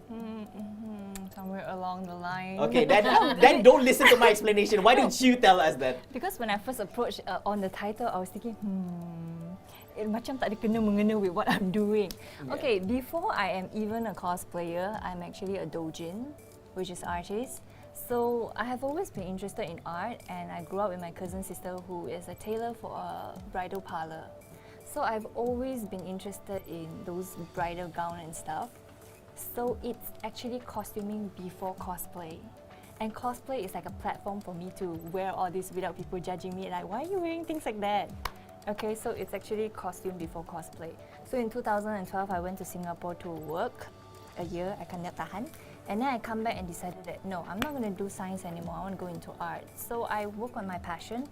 At that moment of time, I'm still semi-active in cosplay, so I was thinking, you know what? Why don't we try costuming industry? It was a leap of faith. In 2014, I actually landed and crashed on a cold hard pavement, almost died. But then, with the How help did of costume designing make you crash into a pavement? No, because it's something so new. When it comes Oh, to okay. Not literally like you. Oh my god! I was My like, goodness. how did you like? Okay, all right. Okay, I now know your level. I have to use Like I your had to word. like she crashed into the pavement. Okay. Pabla taking it literally. Okay. Right. So yeah, but like I said, it was difficult to begin with because customizing, people are very used to suit, baju raya, maybe curtains even. When it costume is like, I can pay like 20, 30 bucks outside, buy something and mix and match. Why do I need to pay you like 3 figure to get it done? So it was a very difficult beginning. In 2014, why I say I crashed and died is because I really lost it. I felt like I cannot handle and stuff. But I had the opportunity to went over to UK to join my cousin sister again. That's when I took up short courses for the actual costuming industry there. It's a whole new different thing altogether. Because costuming there, it's respected. You get to work in theatre, you get to work in the film industry. So I came back very confident, and then I start again, and I turun, and it has been up and down after that. So yeah, I'm not sure Like if Bitcoin. there's any. No, Bitcoin is like damn slow. No, I thought that why would you be in, okay, here's the thing. Jumping into the industry is not easy, especially when you're living in a world where, you know, when you're doing costumes, you're also kind of on the same level as people who do designing for celebrities and all. Because at the end of the day, you're not just doing, I know that you're doing costumes for ACG, for cosplays and all this, but at the end of the day, you are still a person who does all these costumes, dresses. You know, and there's bound to be people on social media who's going to look at your work and they're going to be judging it. Oh, she doesn't, you know, oh, jahitan dia tak cantik. Oh, use wrong material. You see that wrinkle that big. For example, if you guys know Kamen Rider, right? Like Mask Rider and all that. So basically, like, you know how to make sure that they look super clean, where there's no all those wrinkles and stuff. You're like, oh, you're using the wrong material. This lady must be newbie and stuff. You know, who's trying to teach you, like. To Actually, I started off in cosplay industry. Like my client is very cosplay-ish clientele. Okay. And then eventually I move on to more event, which is why you see me cosplay lesser and lesser these days, because when I work with more event organizers, I get to design their characters and stuff. It reminds me of my passion in costuming back then, which is why I'm more actively costuming right now and designing my own character. But the one when you say where people commented, I don't know how many of you out there actually remember this cosplay confession page. That is one of the things that... There's a what? There's a, Never mind. there's a Okay. confession page? Anyway, No. That's what we want to hear. now There's a let's go for a That's short what we're break. here for. and right This is what we back. want to hear. The tea. We don't want to hear the good stuff. Okay, there's a confession page and... No, the reason why 2014, one of the reasons why I really wanted to quit is because there's this cosplay confession page.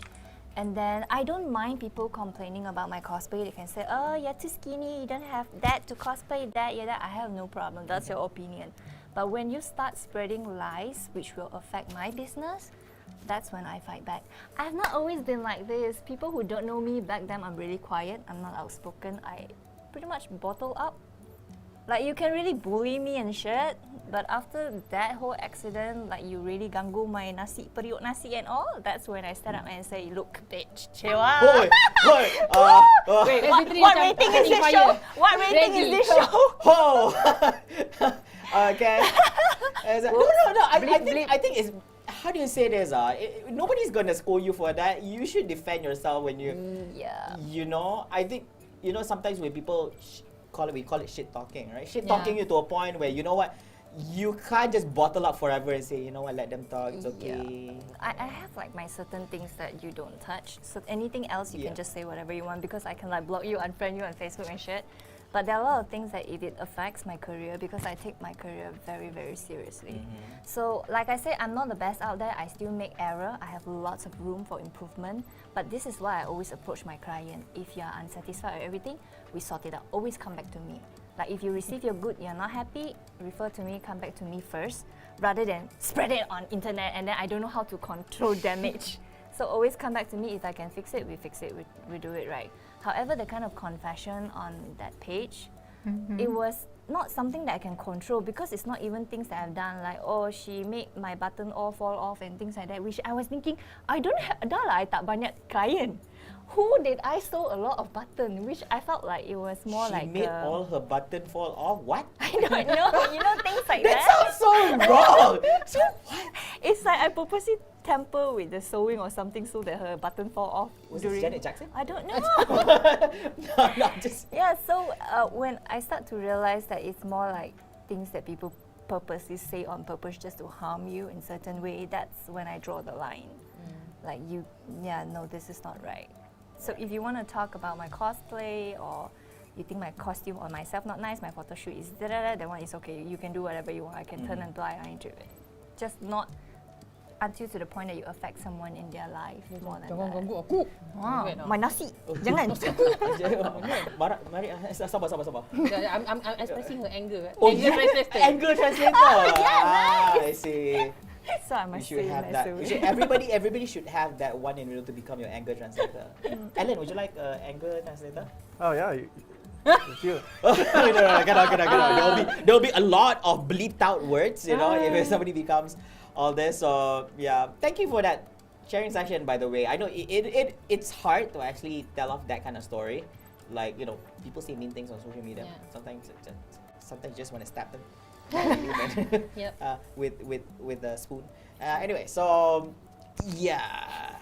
What about Zoom guests here? We have two Zoom guests that are a little bit quiet over here. I feel like Question. Chee and also Nuzaru. Wait. Speaking on that same context.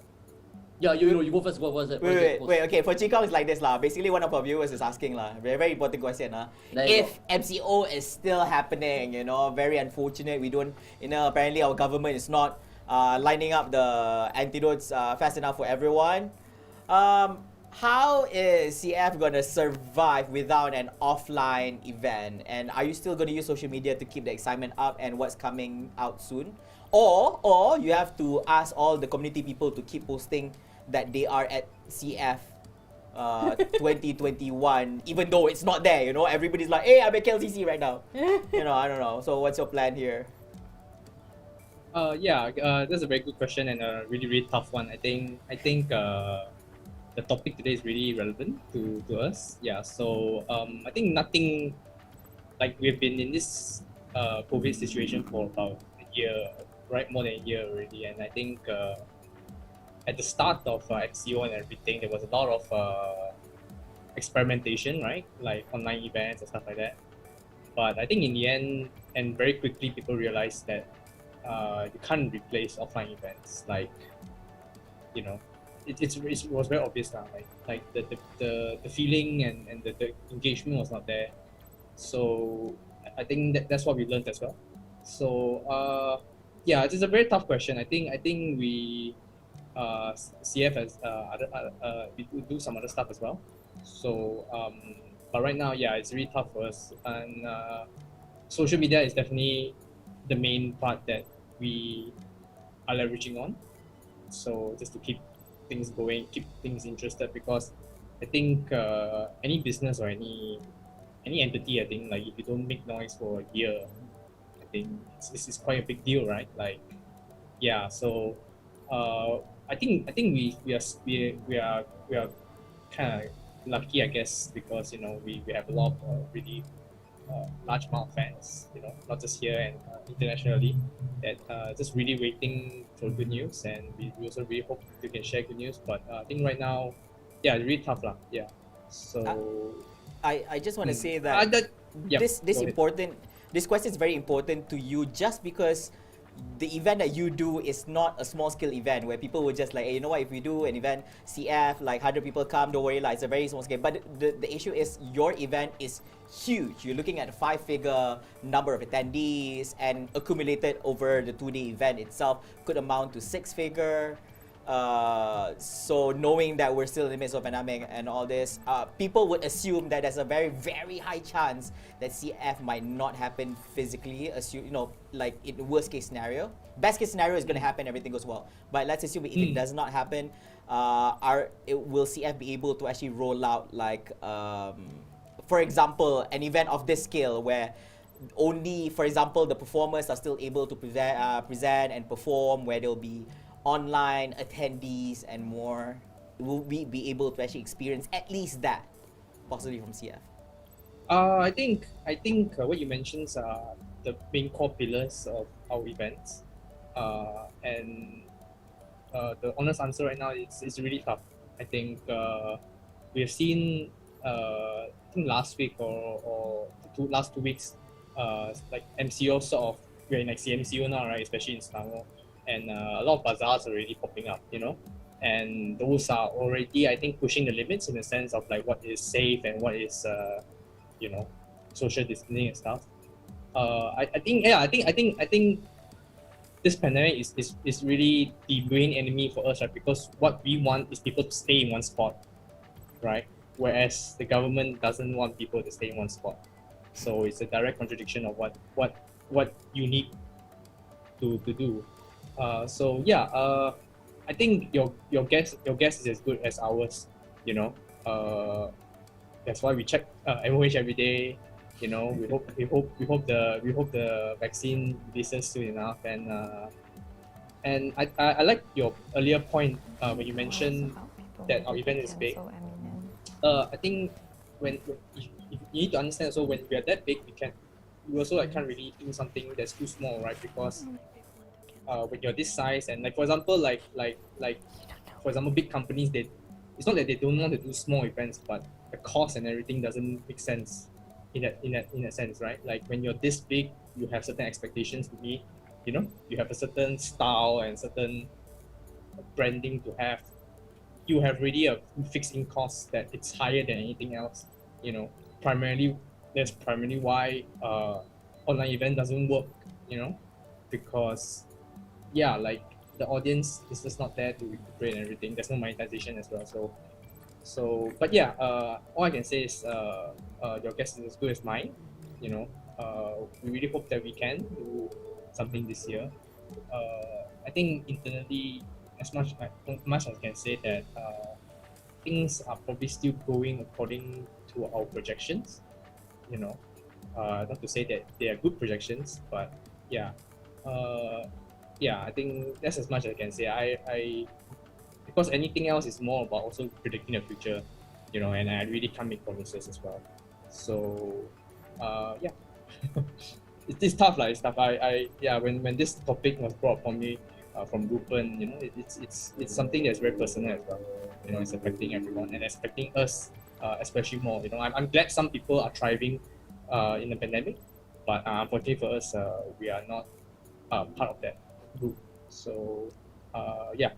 don't want to make it too sad. You know, we're trying our best. Yeah. So yeah, because CF is all about like getting people out to have fun. So I don't want to make it sound too sad, but yeah, like it sounds like we're asking for an keep- official statement, you know. I know, right? It's like chicos, we're trying our level best to make I'm it so happen. sorry. Yeah, but just keep following us, and hopefully you'll see. Let's You know. And pray if you want to 2021. help us out a bit, you know, you can get Panda. some of our merch online. This is our mascot below. I Yeah. already slept the entire time. He was waiting for that time to just sell the merch, okay? Yeah, mine as well. Yeah, this is about it right now. Here's the thing. If you guys want to know more, as much as Jikong is checking out the Ministry of Health website and links, just check out Comic Fiesta, social medias to know whether or not you need to undust all your costumes that you prepared for 2020, alright? It's very unfortunate Yeah. you couldn't wear it. Hopefully you can still fit in it in 2021. Alright? And then collab with serverDNA. Yeah, and then collab with serverDNA maybe. You know what? That'll be a great thing for CF to collab with serverDNA, right? But yeah, but I mean, Chica, don't worry so much about it. We're not expecting official statement. Like if you like, oh no, I'm being put in the spotlight, I need to say something. We will try our level best to make it happen. I guess They I'm can really make it trying to happen. find something great, nice to say. Like I mean, we're also about building some hype lah. But yeah. honestly, there's not much hype right now. So I don't wanna lead people on. True. So basically, me and Mira and some of our few friends did post up pictures in social medias that we were at CF 2020. And some people were questioning, why are you guys? There were people complaining. Okay, if you guys didn't know this, right? Something about CF. There were people complaining that people were going to KLCC during MCO in 2020. All right, and they assumed I don't know whether the police called you or not. So since you are the project manager and director of the event.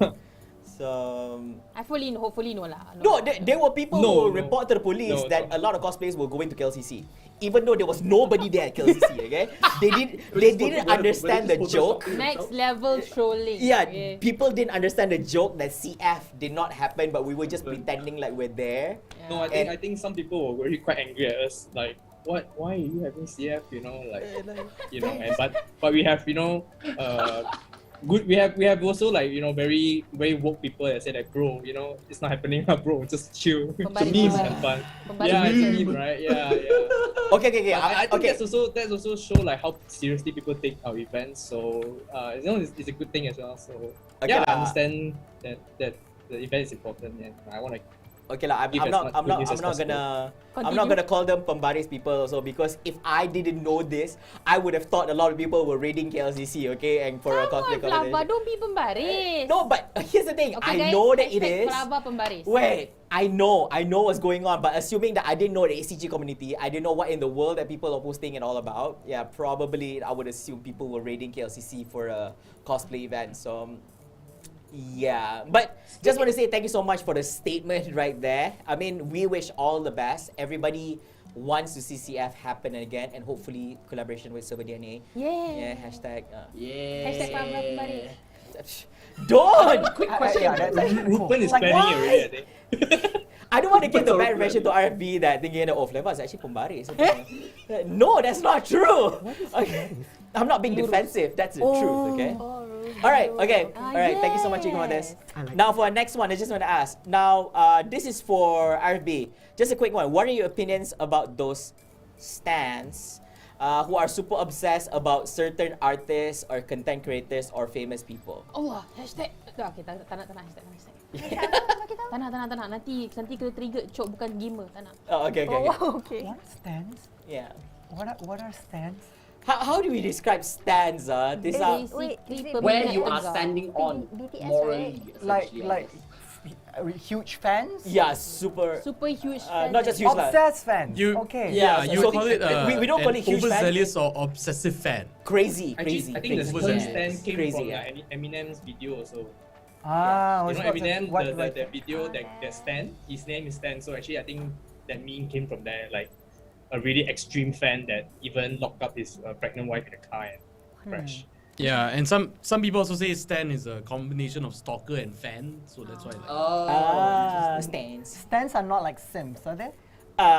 No. Yeah, they're essentially the same thing. Yeah. They say it's actually the same thing, kind of like, let's say a simp to an artist, something like that. Yeah. Okay. Yeah. Well, they're kind of the same. It's not exactly the same thing, but let's put it in the same category. Okay. Zaru's K-pop. Zaru, are you BTS ARMY? Yeah, I'm wearing the merch right now. Oh, no, so Oh, if yeah, somebody that's says another something simp. horrible Simp, about simp. BTS, Okay, let's say I'll give you an example. Like, okay, these stans, all right, these super obsessed people, like they love this artist so much. No matter if the music was shitty, they will say, "Oh, that's such amazing, beautiful music," and they were like, "No." Okay. I guess my opinion about them would have to be the same opinion I have about everything else. I mean, it's up to them. I mean, what's my opinion about super obsessed people? I mean, hey, you can be obsessed if you want. I'm not going to tell you otherwise. I don't That's think how they there's make money, right? Yeah, I mean, Hey, as artists, hey, That's true. That's true. keep paying us money will be fine. But honestly, I think, to be honest, being obsessed about anything is not really healthy. But then that's me thinking to myself, I'm obsessed about music too, so it's not healthy too. Yeah. But then, I don't think there's anything bad about it, unless when you start going out there and start hurting people. I think that's what they meant. Yeah. You know, like those To a point that you hurt people. Yeah. For an example, a good example would be, let's say for example, a BTS fan attack Blackpink fans. How about that? As an example, not saying for real. Like, and then Blackpink fan were angry, and then they attack BTS fan. Oh, you think BTS so good? And these are all verbal. Yeah. These are all verbally. They're not verbal. attacking. No, verbally. Okay, cool. Let's go both ways. Let's go with verbal. Like, that's a softer one, but still bad. You know, it's still bad. Then I guess opinion would have to be if you are, I guess to survive, just be the one who care less. Oh, right. It's true. It's true actually, yeah, it's true. I mean, recently, the Grammys. What's her name again? The female singer that won. That was what's her? Taylor Swift? No, not Taylor Swift. Used to be Justin Bieber for a while, so not Selena Gomez. Selena Gomez. Oh no. The Seven Ring Girls. Ariana Grande? Grande, yes, Ariana Grande. Ariana Thank you so Grande. much. So I heard she won, and BTS fan was going nuts about it. Nuts. So, I mean, nuts good. Nuts like bad. she should have not won. Oh, okay. Like people were just going crazy about it. But then for me, I'll be like, hey, it doesn't matter. She won. I mean, they're still fighting over there, but no one get hurt, so I guess it's fine. Okay. I don't think Ariana is bothered. She won.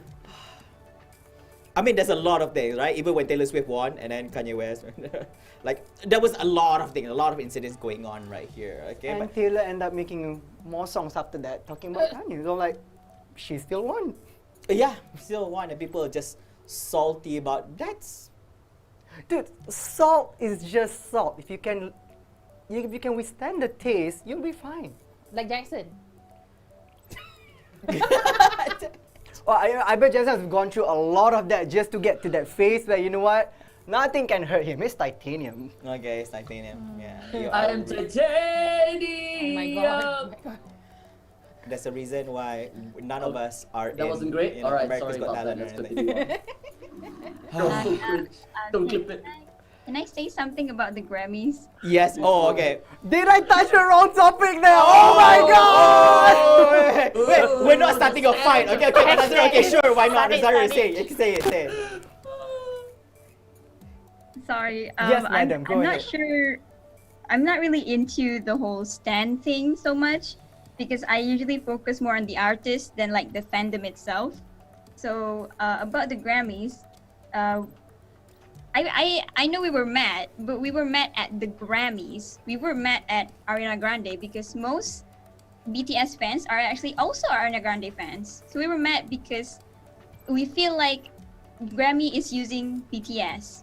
So we're mad at the Grammys, yes, but I don't think we're like mad at Ariana Grande. Wait. When you say we meaning BTS fan. Oh, You okay. say that. No, I want her to say it. Damn it! Don't. We. I was like, we were not angry at the Grammys. So, oh, okay. No, interesting. I like how you like poke a little bit, and Zaru was like, I want to say something about this. You know. Voice out, Nuzaru. Don't stand for BTS. Yeah, So- Nuzaru is okay. We can disagree, but we're still friends. Oh. Of course, definitely. What Oh about my you, God, Venus? she's so adorable. Venus, about are you a you? BTS? Are you a Blackpink? Are you a what other super? Oh no, darling, I'm not a fan of K-pop. Okay. Oh, okay. Right. No, I mean, I'm old school. I like Rain. I definitely like TVXQ. That shows my age, okay? I like JYP, mostly the solo artists. Because, I'm sorry, when you put them in a band, I'll be like, the blue hair guy, but the previous one was pink hair. I don't know their name. I'm sorry, I cannot recognize people. Especially if you have a band like 9 people, I'm like, Now I understand why they say Oh, everybody so you looks like the same. solo one because at least you know who that Yes, person is. I guess. You know? I mean, and then I realized that when you're a solo artist, you can focus more on the vocal. When you're a team, it's more like the style, the dancing. I'm a sucker for a good voice, so. Okay. Wait. Wait. Was it the You're Japanese leading Greek? to R.F.B. as a, okay, so you're saying that he has a good voice. No, actually. Oh wait, no? The band! He write good song, he write good song. No, you could have just said I don't know, but you Take didn't have to that say in. no. But We just take that in and just ignore it. That's how we survive, guys. Wait, I didn't really hear him sing. He didn't really perform. But I like him when he's playing cello. It's like he's making love to the cello. It's a double sexy. bass. He's out. He's out. That's the last we'll see of Venus. yeah, that's it. Yeah, you know. Oh, shucks. I'm sorry, I'm not a professional musician. That's why we have him as a guest here, right? It's okay. I will not unfollow you.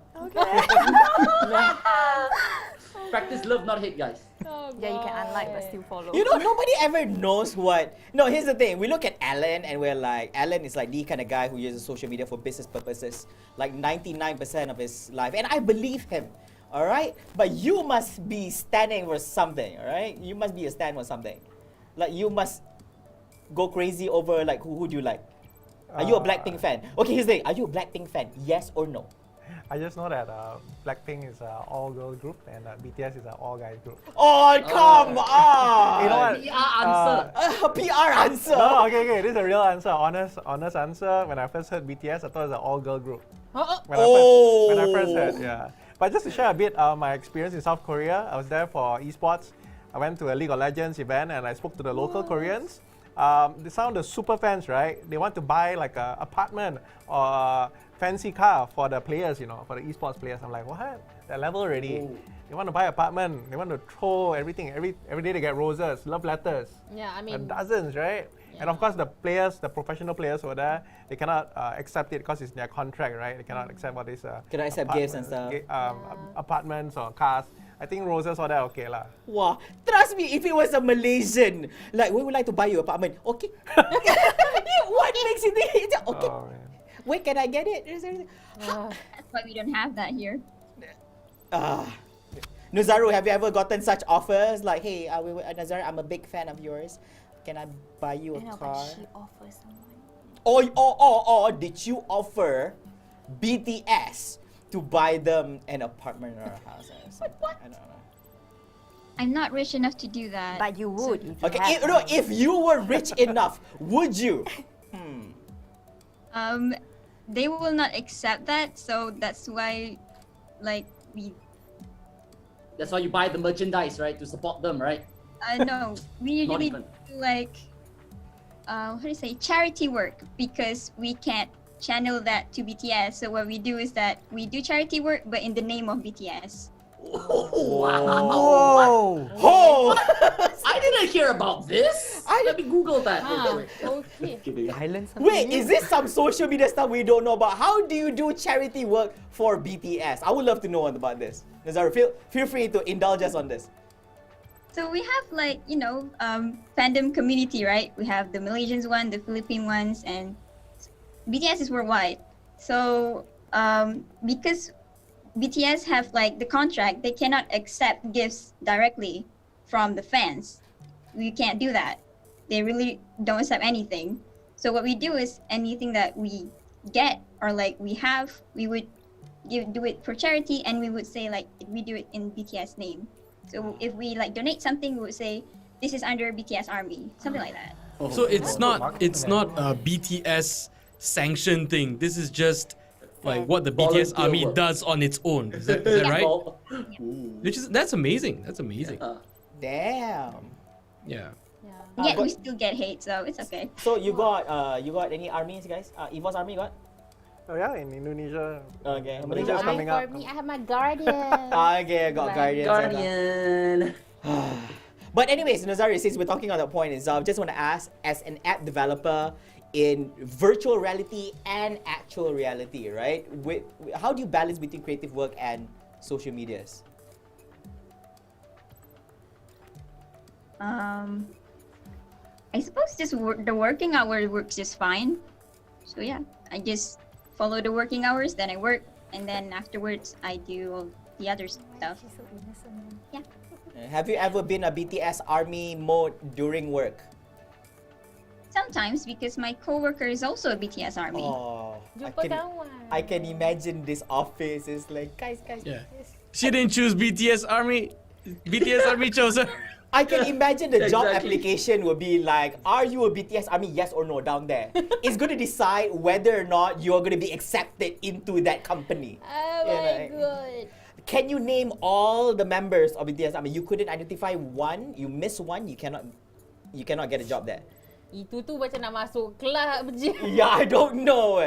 Like no, the way she said it is like I just want to check whether or not, because sometimes sometimes, let's say for example, these famous groups would travel overseas and stuff, right? So different timelines. So sometimes during work time, they have to like serve their duties as BTS army and like the live stream, share it, and send hearts, gifts, and all those stuffs at the same time. Yeah. So I have friends who've done that. So. I do want to point this out though. Like, as much as we were talking about like people who troll and like a lot of the negative people out there that come with the whole like influencer and the social media stuff. It's nice to hear that you have things like this BTS army doing something positive, and it's a very nice spin. It's a very nice spin on things, and it just shows that the will to do good is there. The people generally want to do good for the world, and under a BTS army flag, like that's valid. That's so valid, right? Just to go out and do good. So good on you guys. Good on you guys. Yeah, it's only the few that are, the bad ones, right? They're like, no, don't talk bad about my BTS or my Blackpink, my Lisa, whatever, It's only Those a are few of them. the mercenaries. The mercenaries. Yeah, the overzealous guardians. Don't go against any of these guys. So like BTS army, like Blackpink, they have their own army. What do you call them? Blinks. Okay. Blink. I thought The that- blink. So here's the thing. So you don't mess. Let's put it this way: don't mess with any armies. Okay, like they will whoop your ass off in multiple ways. Social media, you're not safe anymore. Like if you go against them, like I don't know how many million people are in BTS army. They would raid your Twitter, your Instagram, your Facebook, everything. Oh yeah. Everything. All right. They'll take everything from like within 10 years and they'll show it to the world, right?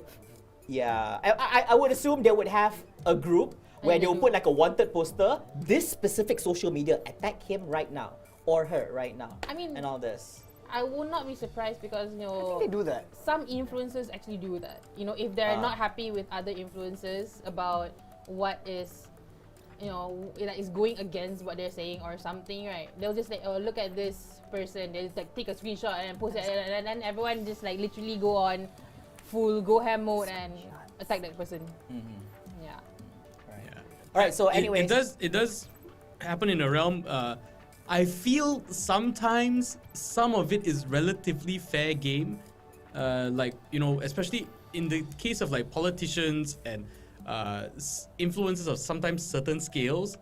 Like sometimes there's way to do it where like it's it can still be somewhat justified, but in general when like the simple mobbing of people and like especially mobbing people who aren't even really in the content creator space. They're literally just a civilian on the internet and they get mobbed. Like those are the ones where I really draw the line and be like, come on guys, let people have their opinion and like you can fight, you can like say your piece, but don't like mob and threaten and cross that line.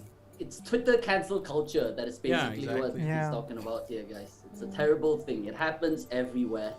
No matter what you do, right? Anybody can be a target. So guys, don't attack BTS and Blinks, okay? Don't attack the armies, guys. You can Trust attack me. Jackson, but not the. Why me? BTS and Blink don't attack us as well, please. Don't attack us, please. Okay, alright. Anyways, Steven Bones, I have a question for you, right? Now, Yes. you are what we call a master of satire. I didn't know this until we ran a few episodes together with you in season 1. And then we found out that you are. That's why you are the best suit as the host of Indiana Bones right here. Alright, congrats on that. So can you share with us how you inspired you to open creative ideas and what messages you like to inspire people on? Sorry, what you were saying? Like, can you share on how you are inspired on your creative ideas and what messages you like to inspire people on?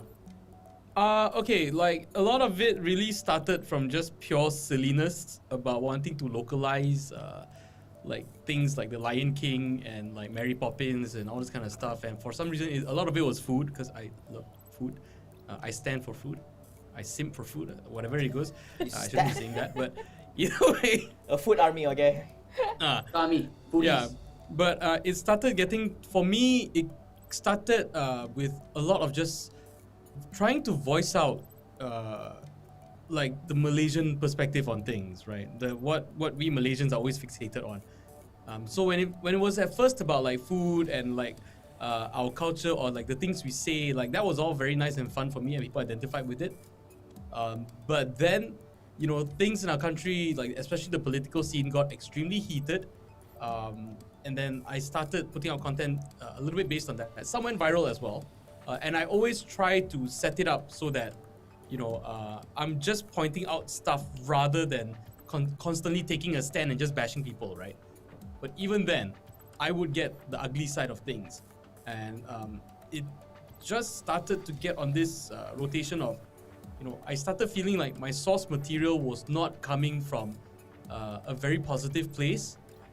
And as much as I try to like add positivity to it and go out there and let it go out there, there's still a bit of that negativity that sits with it, you know, which is why I kind of stopped on that end. You know, I had a decent following and everything, but I kind of just like called it a day and said, look, once the game No Straight Roads dropped and I started getting myself exposed to like a more international community and having a much friendlier group of people to deal with and very supportive group, then I was like, oh wow, this is what it can feel like. This is what is possible for someone when you do something positive and like it just keeps feeding this positivity loop. And I was like, okay, I think I might want to put a bit more attention to this because, you know, I might go back to making parody videos and all that, but I will be a lot more mindful going down the line because there is that thing. Well, yeah, you do something politically driven, it will get traction. It's almost a guarantee.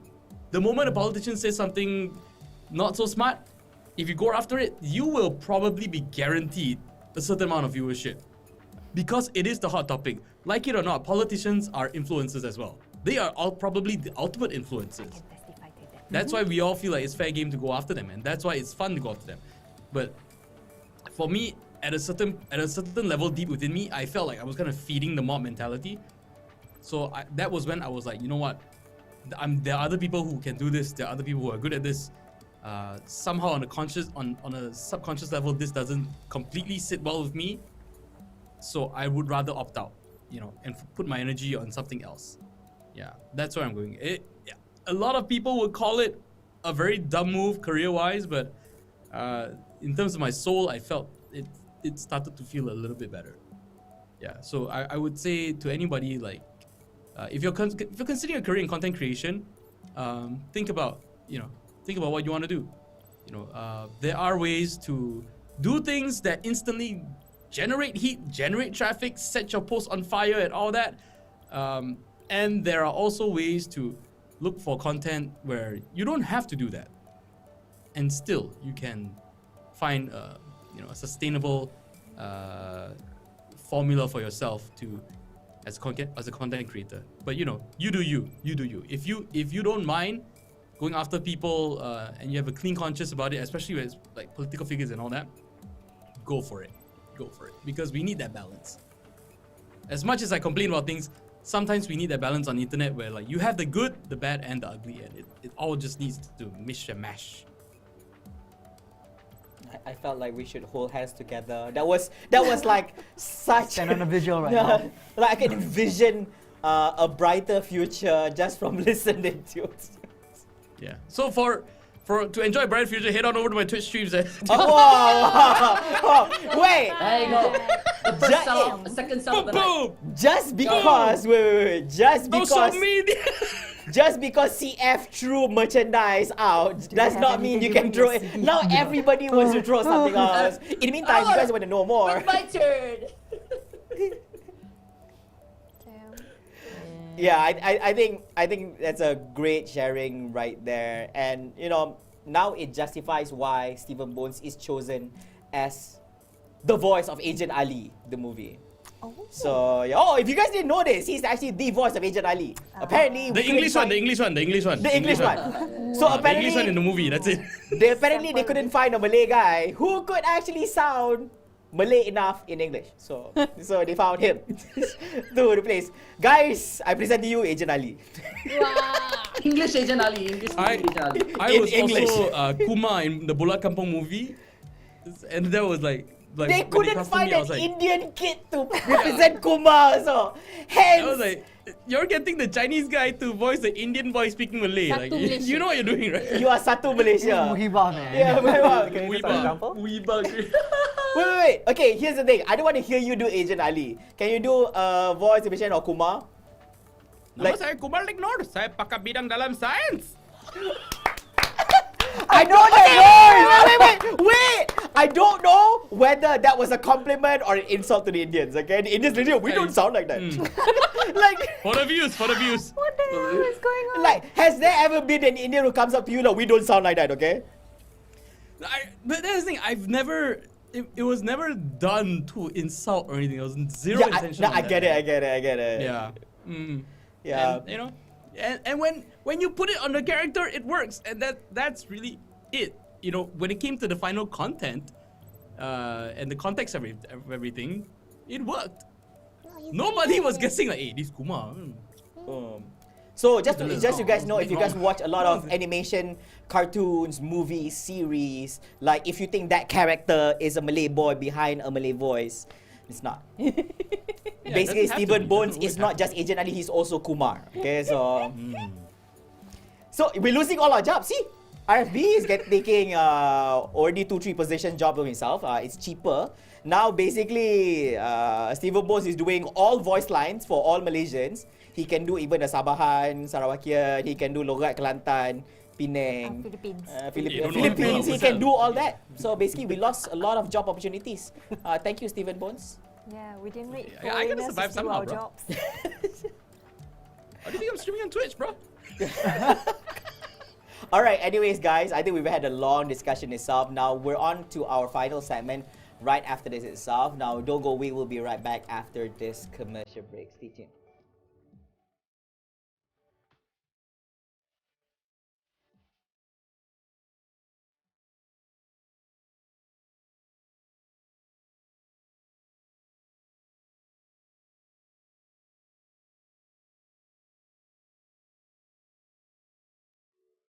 Hi, I'm King Angel. Your cosplaying, maid cafe running, freelance modeling, live streaming, high heel wearing, weird singing, bat dancing, unicorn loving, sashimi eating, loud talking, no chilling host of Angel and Friends. Cosplaying with great friends has taught me a lot of things, and we're here to share our stories with you. Join me on Angel and Friends every Friday at 8 p.m. only here on serverDNA TV.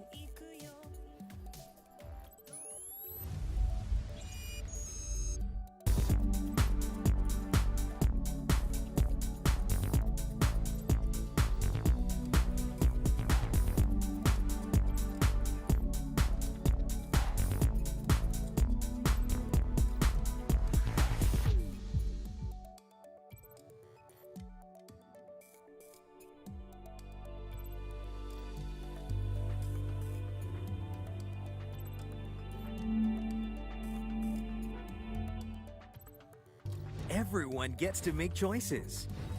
He wants to get ahead of others. while they keep themselves busy. And she prefers keeping it private. Whatever your needs may be, there isn't one that does it all, does it? Introducing a range of new routers and Wi-Fi mesh. Whether it's speed or coverage, there is a device for everyone.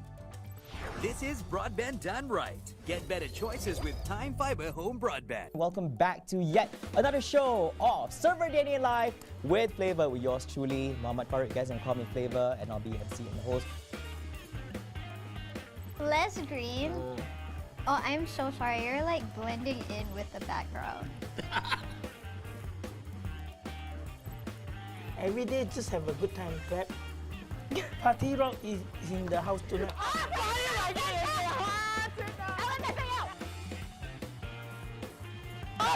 I swear, I sound like a retard guy trying to figure out voices.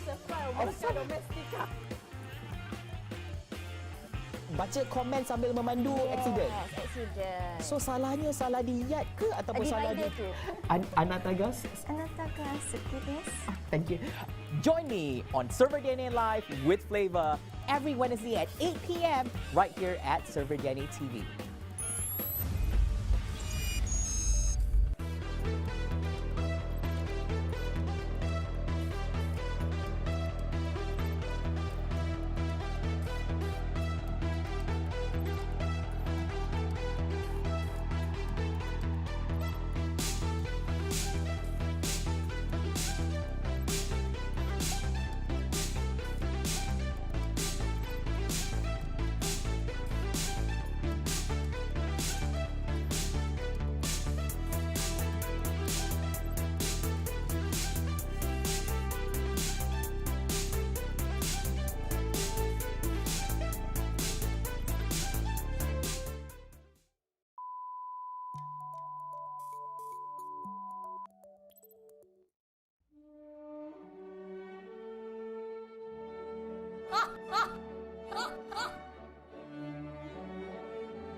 No Tech Tash every Monday, 8 p.m. on serverDNA TV.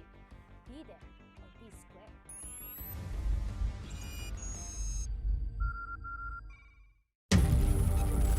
You're ready to get in the game now. The last thing you want is to wait. WD Black, performance storage, purpose-built for gaming. SSD speed that obliterates load times. Performance to transform your game. Expanded capacity to store more. Customizable RGB. WD Black. Because the game never waits. WD Black. Drive your game. Okay. No. Please continue on. Because the sound card takes the microphone. The microphone sound is from both. Aww. We're just hearing the BTS stuff. I mean, behind the scene. Behind the scene. Oh, how was that? What BTS stuff? So okay, by the way guys, welcome back to the Flava serverDNA with Flava. Hey, why am I taking over? She doesn't know the name of the show. Okay, stop it. I thought it's the Flava show. I always call it the Flava show Okay, at serverDNA. So welcome back. What's up? Wow. Welcome back, ladies and gentlemen, to serverDNA Live with Flava, proudly brought to you by MSI. And of course, joining us together, we're a guest right here at the studio, and those who are actually through our Zoom platform. We'll sit together right here for a second, and hopefully just a short final segment together before we wrap things up and go on to giveaway. Giveaway. I don't get why you're excited about giveaways. Like, you do know that none of us is going to win anything, right? It's okay. As a guest of the show. People. Giving is Wait, fun. what about people on Zoom? Do we get to win? No, Jackson. No, Jackson. What? No. We don't. What am I on this show for then? No. For No. fun. No, you're the guest joining us at the show. It's different. It's for the guests at the chat. Okay. All right. So The guest is the prize. Big brain. Big brain. all right. Okay. It gives me a great pleasure and honor to actually, since we didn't have the chance to actually show to you guys what the prize is for the lucky draw for today, right? Mira, if you would do the honor. Really? Yes, that was not just for display, right? That is today's prize right here. Influencers. It does not come with Mira together. It's just the keyboard, okay? So yeah, so Mira, can you like lift it up? Yeah, show. Yeah, do like ibi abadi, pegang ke depan, and then you do the hand gesture thingy. Yeah, there you go, ladies and gentlemen, bringing back home just the keyboard, okay? This is a Nitro You need to keyboard. fight Kimi if you want Mira. Oh, okay. All right, the viewers, you have a choice. Like, if whichever one of you guys that actually wins the prize, you have a choice whether you want the keyboard or you want Mira. But just to let you know, Mira already has a husband. I don't know what the husband has to say about this. Oh. All right. So remember, her name is never one without the other. So without the other might hunt you down. Okay, with his army of I don't know how many. So feel free to actually choose on this, alright? So be sure to actually check in and log in to a.serverdna.asia and answer the poll and feedback for to be eligible for the second lucky draw we have for the day. Aku tak balik. Dah. Cukup. I don't know how to put back, so I'm gonna hold it. I don't want to drop it because it's for you guys. What? I'm being serious. Are you serious? I'm serious. I don't know how to It's put back. gonna lower in value every second. So. Oh my god. How is it lower in value in every second? Okay. It's gonna increase in value every second. Yes, it's gonna You think increase you in are value. Bitcoin, is it? Yes, I am Bitcoin. Tiba. Okay. Alright, anyways, if you guys missed out on the first segment of the day right here, I think we had quite a fruitful discussion with everyone where we had an amazing sharing section on social media's survival right here. A different perspective. We didn't want to talk about all the good stuff. We talked about all the juicy and salty stuff. So we managed to hear, so far we only heard all the good stuff from Allan. I don't know, Allan is like, Allan, I know him for a long time. He doesn't like to talk about the salty stuff, right? Because he's trained to be a great PR guy. So all his answers are trained, right? Military precision, okay? You hear standard answers. Is like, don't say these things. Yeah, don't say it. Allan, you must have had like people who gave you this. These are the things you cannot say, right? And you're like, okay, I can never say this. Yeah, I mean, just to share a quick one, like back then, even before getting involved in PR or marketing, I had my fair share of saltiness lah. Oh, yeah. Oh, this is a side of Allan I didn't know. Okay, continue. This is my personal experience. So back then, elections lah, right? So you support A or B, right? So I support A, I don't support B. Then habis lah, half your friends gone. Or they will get salty on you, they unfriend you like, why like that? Oh, politics is like that. So next time cannot simply share for me lah. So I learned lah, yeah. And then I tell all the players like, don't talk about politics, religion, LGBT and all that, very controversial, right? So depending on the country as well, yeah. And then of course you learn from others in the US, Europe, the Twitch streamers, etc. I'm sure Jackson knows a lot, right? Yeah. He has his fair share of stories, etc. Even in Malaysia, yeah. So yeah, I learned a lot from Flava too. When I just started getting involved in esports, yeah. Even from Mira, etc.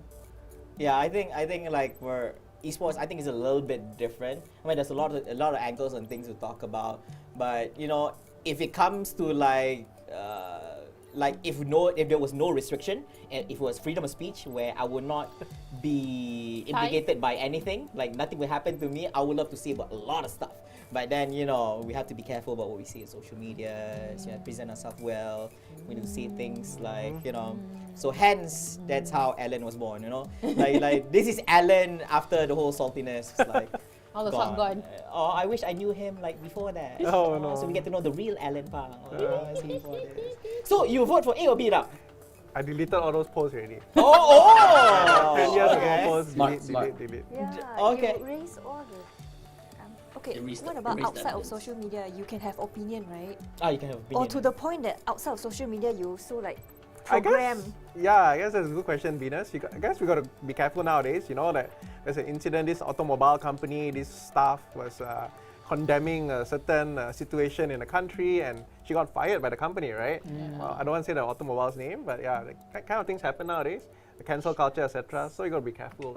Is it something that whatever you say you do, it would kind of like affect?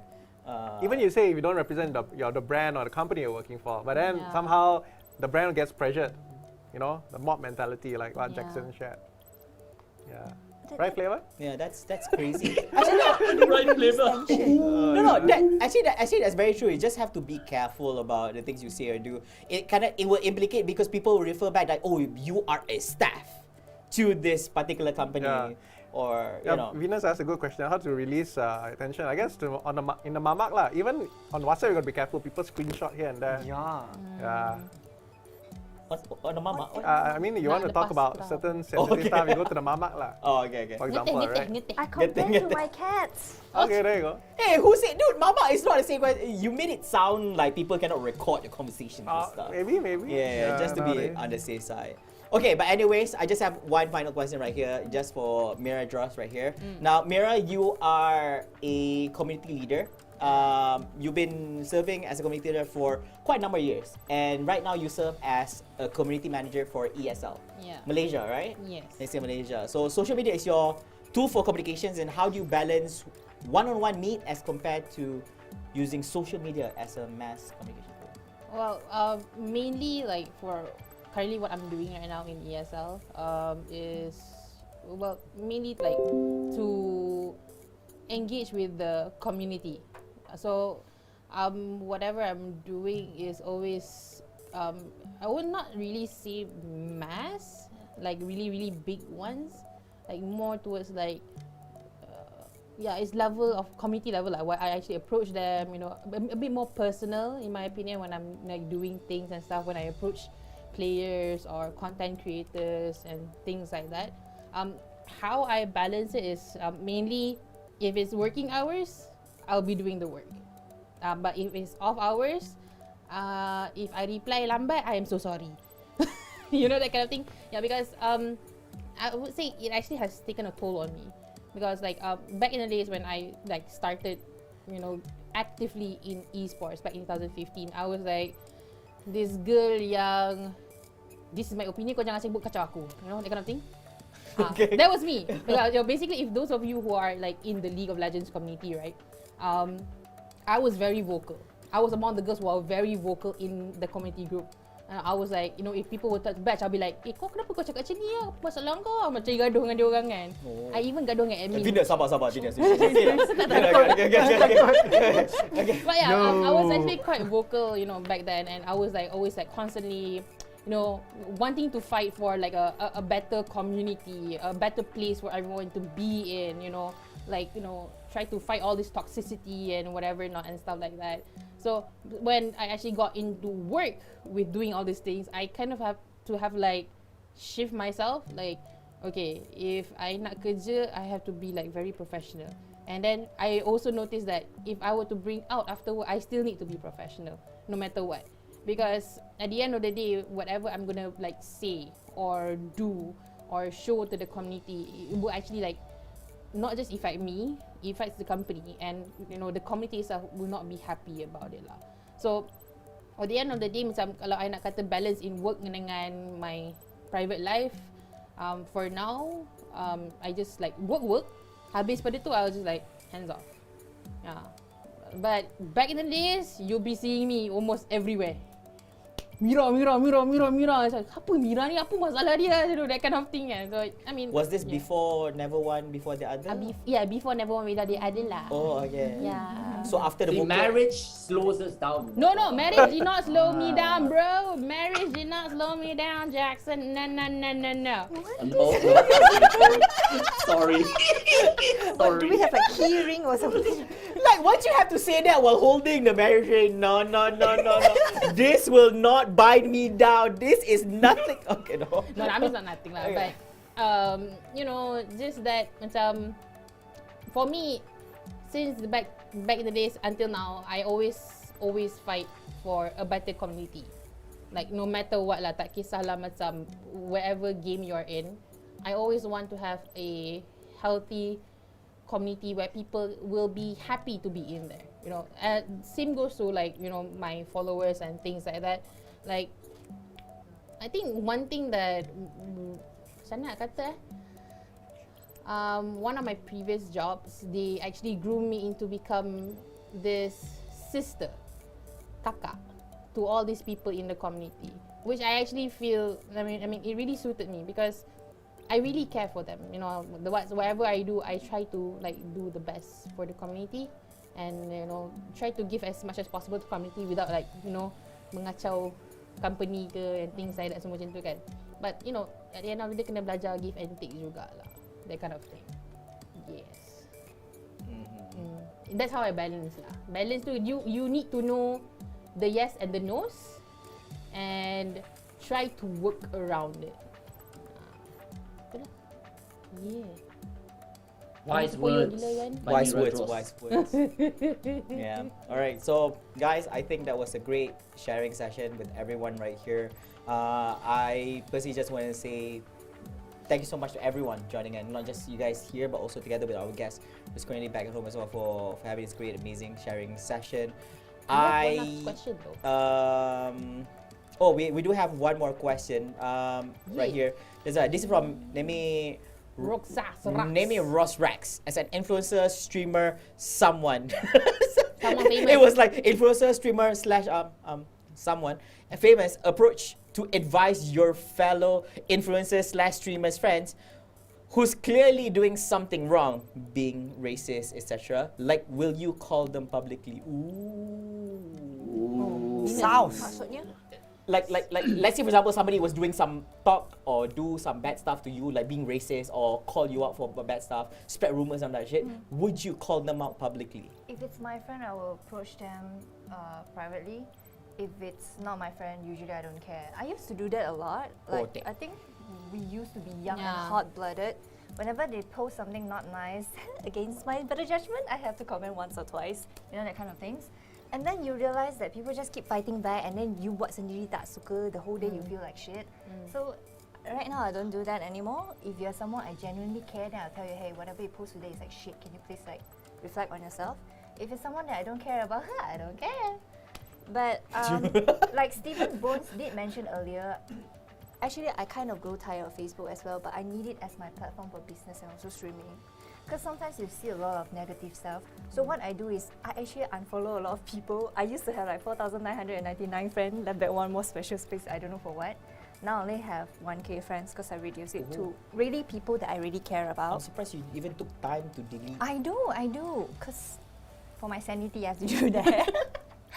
So yeah, I unfollow a lot of people. If you scroll through my wall now, it's just cat, food, holiday place, you know, so that I don't get stressed out when I come online. And I reach out to my friend also because I don't get to see a lot of this story. If you get into trouble, you get to drama, whatever you want me to know, please reach out to me, because sometimes they feel like, oh, I post this, you didn't like, you didn't comment, means you don't care. No, it's because I didn't see. So if you need something, reach out to me. That's what I tell them. So it protects me, it also protects them. Yeah. So now would be a great time for you guys to check out your Facebook and see if she's still your friend. I'm just saying. Now would be a great time. But the thing is, I don't think I had her, but I follow her page, so I'm safe. Okay. Facebook do it. No, why I say that she really took her time to delete people and all that, because Facebook doesn't have the option where select all, delete. You have to like click one friend, unfriend. One by one, and there's a delay, so it's like, oh my goodness. That's annoying. Yeah. Why every time after you show I'll be in trouble? Yeah, I don't know what. No, I feel like it's a great time to point out all this. It's for Flava to throw people into hot oil. Yes, like, exactly. What do you say? I almost got an official statement from CF. See how amazing the show is, okay? Like, imagine he had to repeat the same shit like a few times. Oh, we will try our best. Yeah, to make sure that you don't misinterpret it, right? It's like, Flava, what I'm trying to tell you is not that CF is confirmed already, but maybe there might be a chance. Jackson is putting... Jackson is putting it into... That's not what CF said! His words, not mine. That's okay lah. If it happens, like you know. I guess people are just we just want it. Yeah. But anyways, I think it would be a great time for me to just share a little bit about, since we're talking about a different perspective when it comes to social medias, survival. To survive social media, just be mindful of the things you say, be mindful of the things you do. Don't be like Allan before. Yeah, be like Allan now. All right, he's very professional. That's how it leads up to him being the head of No, I think PR what Steve actually said earlier. I think even my mom actually said it right. If you don't have anything nice to say, just don't say. Like literally, just diam. Faham tak? Diam. Wait. Your mom say it like that? Tak. I tambah my plan. Oh, so you basically you did the Stephen Bones, but you add emotion into it. How Yes. okay. I mean, seriously lah. I mean, what's the point of you actually throwing out all those toxic things just to hurt the person? Apa korang ni hidup sedih sangat ke tak dapat atensi? Probably. Most probably. Right. Tak apa, nanti cari atensi lagi in the right way, not the wrong way. I don't have anything else to say. I just follow whatever Mira said just now. Like when she was scolding, like with the angry tone, everybody was like. But seriously though, diam. Jangan cakap benda-benda yang tak baik. If you don't have anything, just hold your tongue, hold your fingers. Kalau nak gigit, gigit lah. Jangan cakap benda-benda yang tak baik, diam. Macam tu kan? Don't do that last part. I'm just saying. No, don't do that last part. Later you see the headlines, right? Mira never one Rose encourages viewers to bite at their hands until they bleed. Something like that. Habis. As long as you don't end up being toxic and stuff. Yes. Alright. If that apa benda English aku malam ni ya? Tak faham. If that is what it takes. Yes. Anger translator terbalik. Oh, okay. Oh, this one the softer tone. Okay. Yeah. Udah lah apa? Yeah, and also we did also touch a little bit on professionalism, on how to, properly address and manage things as well. Just, things happen, social media, you can't stop it because it's a very open world. Of course, you can privatize it to a certain extent if you want to, but also be sure to actually be professional in the way you actually handle things as well, because the world is watching you, especially when things are being published publicly. All right, no matter in whatever you do. All right. Also, softer advice is that you don't have to scream just to get a message across. Yeah. Tapi kadang kena sebab bebal kan? Bangga. Okay. Yeah, Mira just basically, if there was a dictionary on all the foul words that our parents have said back in the days, every time like Mira say like a word, like when Mira said the word bebal, everybody was having flashbacks. Oh, mak aku pernah cakap macam ni dulu kat aku.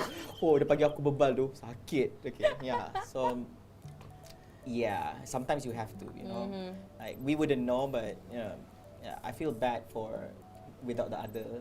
Like he okay or not? Kimi okay ke? Tak apa, jangan risau. No, you say he's okay. Dia okay. Seriously okay. Dia happy je.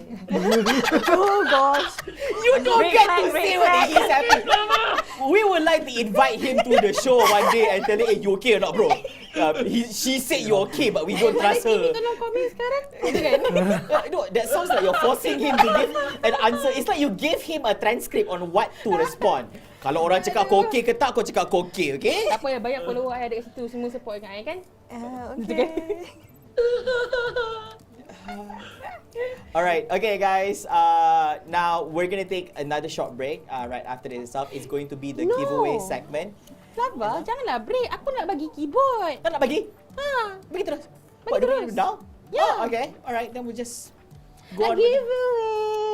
Okay, we're giving it like last 30 seconds. If you guys haven't done this, be sure to actually log in and fill out your forms at a.serverdna.asia and then fill out the feedback form and then we'll start the lucky draw, right? Whew. Yes. Alright. Sophia, hi. Dia kata hi kat Flava je. Okay, hi. Hi, Sophia. Ya, Kak Mira. Abang Kimi. Okay. Yes, I have a we quick guided question are supporting for you. Venus and Nuzaru. Is that okay? Sorry, what? What is it? I have a question for the both of you, like for the cosplayers in here. Why do I feel like every time you want to ask a question, like especially when to Nuzaru, it feels so personal? Just want to ask you, What do you mean? Just okay. This is a serious question, right? Well, serious in the sense of seeing as we were talking about the CF earlier, and how it might or might not go through this year, or like last year how it didn't go through it and stuff like that. As people who are in the cosplay industry, have you been finding it? Has your business dropped because of like the MCO and the current pandemic, or has there actually been an opposite effect where because people have nothing to do, they're like, okay, we want to spend a little bit more money on like the the cosplaying stuff, to do our own private photo shoots or whatever. Like, how has the industry been for you guys? 3 weeks ago there was an episode. No, we're not gonna do that lah. In terms of business, yeah, it did affect because I really depend a lot on events, not just cosplay, but a lot of events, launching, because I don't just do cosplay costume like I mentioned. So yeah, it did affect my business. Is that all? I mean, all that question? Yes. Oh, basically, essentially, because it is part of something that you've been doing for a very, very long time, right?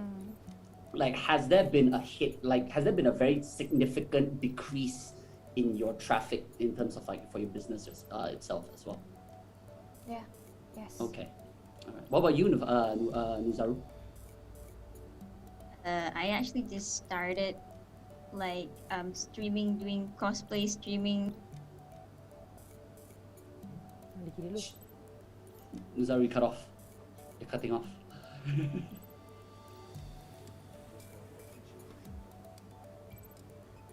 I feel bad. Right, hold on as we fix the technical difficulties. I feel like after this, Chico needs to make a public statement. We'd like to apologize because of CF. You were not able. Your businesses have been like affected. We will try our level best to make CF happen so that we as an industry will grow together. Like, no, these questions are about the people and relevant to CF. Chicos are listening in. Yeah, our business affected. Yeah, that's my fault. I mean, sorry. There are other ways to actually. Yeah, there are other ways. I get it lah. But Tapi Jackson is just trying to attack him again. What do you mean? I'm just asking a genuine question because it's like trying to pressure CF. You must do. You know what you're doing. We're losing jobs.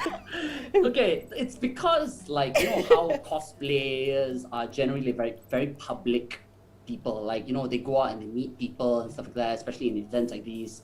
So touching on that as well, Venus. Yeah. Because there are a lot less public events that are going out at the moment, right? Like, has that affected your income? And I don't want to say income because income is very personal, right? But has it affected your pace in terms of growing, or like, I mean, obviously, Nuzaru has said that she moved over to streaming a little bit more, cosplaying on stream and stuff like that. Like, has there any way, any other way that you guys have done to supplement that drop in, that very public activity that I guess most cosplayers earn from? You found out you have talent. You found out you got talent for acting too. Okay. Basically, my client has moved on to. Let me reset. It does affect my business when it comes to cosplay because no event ma. So cosplay usually buy like Taobao costume and all, so it's cheaper to just shoot at home. Actually, now that you ask, how did I survive? So many months. Where did I forget I make gloves. Remember my gloves? Yeah. I have. She just remembered how she survived MCO. Yeah, because I have certain clients which is they want a costume. It's not so much for event, but as a collection. These are like a group of collectors. So yeah, this is how I've been surviving. But I don't know for how long lah. But because of MCO, so it opens up. One door closed, it opens up other doors. So I also try streaming. I try a lot of weird things, and then weird things. So any vacancy? Evos got any vacancy? I can't play game though. Actually, there is. I remember Evos was posting, right? There is vacancy. Oh, shit. Then after this, Allan will put a plug. If you guys want to know more, check out our social media. Let's link up on LinkedIn. All right. Okay. Anyways, guys, we're gonna put the whole things for a while. Okay, we're gonna continue our lucky draw. Are we ready? Can we show? Lucky draw. Tak tukar Who's lagi. gonna get it? Not Wait, us. just one only, is it? Huh? Just one only, is it? What? You get Because lucky previously We got draw. 2 items, right? 2, right? Feedback and. Oh, satu saja. Oh, one only. Okay, all right. So this is only for one lucky winner, right? We'll get this one, okay? So we'll make sure that the draw is a little bit long. Okay, so we'll wait it out. Okay. All right, let's do this. Hachu. Sorry. Okay, we'll let this roll a little bit This is further. so cool. Okay, Yay. let's see if you guys see your name. It has passed. I don't think you're gonna win anymore. So, yeah. Siapa nak cakap stop ni? No, just chill a little bit. Oh, Chill. chill. Bagi dia suspense sikit. Yeah, Let them see their names pass by. Oh, and that's we- mean. Look, at least they know their names are there. Yeah. I mean, that's not mean. We did worse in serverDNA. Oh yeah, we did worse in serverDNA. Okay, what we did with serverDNA, there was one time, it was a graphic card giveaway. Oh yeah. When the person got up, he doesn't get a graphic card. If he can answer the question correctly, he gets a graphic card. Yeah. And if he gets it wrong, he gets a shirt. Yep. Oh, So, damn. okay. Alright, so anytime you guys ready, anyone want to call it? Kita panggil Allan lah. Allan. Allan. He's been too quiet. Okay, Allan. Okay, stop. Tan Kyong. He must be screaming right now. Is he here? You have See that? 5 minutes to WhatsApp the number. Yes. Yeah, so You have 5 minutes Wait. to WhatsApp the number. Tan Tuan Kiong. Okay, let's see if you are here. Okay, if you are here, just comment in the comment section. If you did not win, the reason why we asked Allan to say stop is because he is responsible. If you didn't win. Oh, we want to put the blame on Right, him. that's right. You made That's one right. person happy, but you made another 100 people angry. This is how the mob started. Yeah, this is how the mob They're started. enablers, yeah. Anyways. You know, you never want to be the guy to say stop when it comes to lucky draws, because of you, like you could have stopped it earlier where it would have been your name. Okay, I learned something new. Everyone in this audience, right? It's like, oh. In every lucky draw, you know when people clap hands after they announce the winner, Tan Tuan Kiong, congratulations. The people clapping hands, I know deep inside they'll be like, aduh. You know, in all honesty, Sorry they're not guys, happy. sorry guys. Another one also. Mousepad, everyone be super happy. Yeah. It'd be funny if the winner was actually an RSG fan. Thank you, Idros. Oh, yo, that big mousepad. Kau tak pakai lagi, mine already terbentang. Maybe I should start using it. It's very big. Alright, so guys, I think that is the end of the segment we have right here for today. I want to say thank you so much to all our guests right here. We have Chee, Nuzaru. Thank you so much to Chee. Of course, we have Stephen Bones. He had to leave early because he had something to tend to as well. Thank you so much to Idros, Venus, my man R.F.B, Raja Farouk Bin. The only guy that I know that has the word bin in his abbreviations for his calling Lucky name. never say R.F.B. RBF, yo. Yeah, so R.F.B, alright, Mr. Allan Phang. He was right.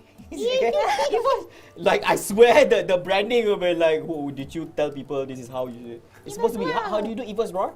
The real one? Not too sure. Bro. What do you mean not too sure? You are PR and marketing. Alright, Allan Phang from Evos joining us right here, and myself, Mohammed Farouk. You guys can call me Flava. And I would like to say thank you so much to all the viewers who tuning in. Congratulations to our winner, Tan Tuan Kiong. And thank you so much to everyone joining in, and be sure to join us together with us next week, 8 p.m. on Wednesday for more action right here at serverDNA Live with Flava, proudly brought to you by MSN. Till then, we'll see you guys in the next one. MSI lah, Flava. MSI, sorry.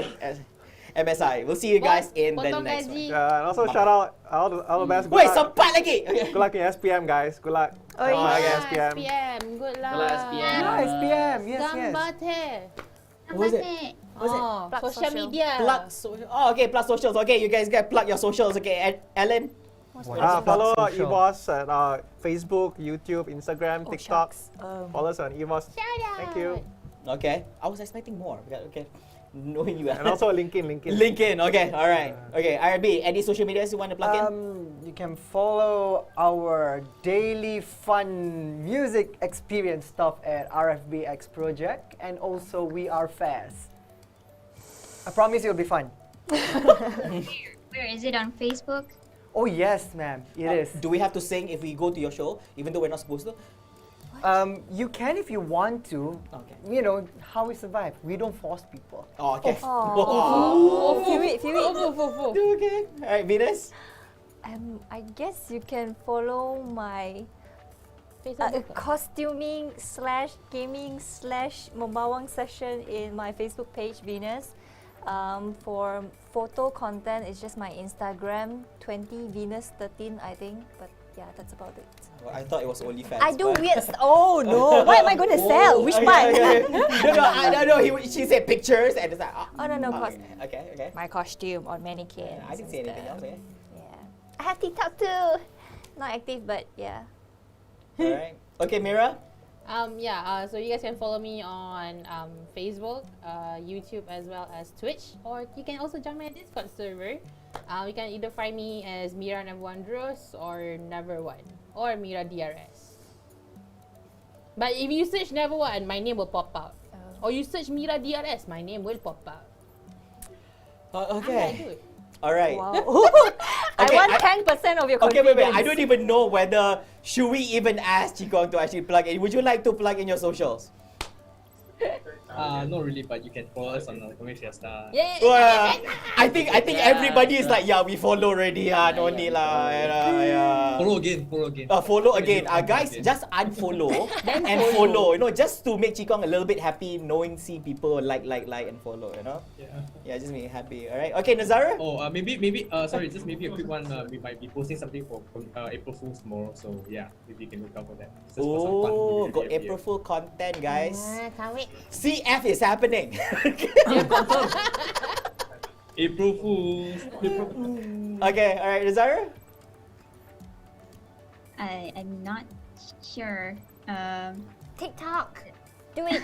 No, don't follow me on TikTok, please. Follow her on TikTok. Okay, now we want to follow. Now we want to follow her TikTok. Okay. Follow her TikTok.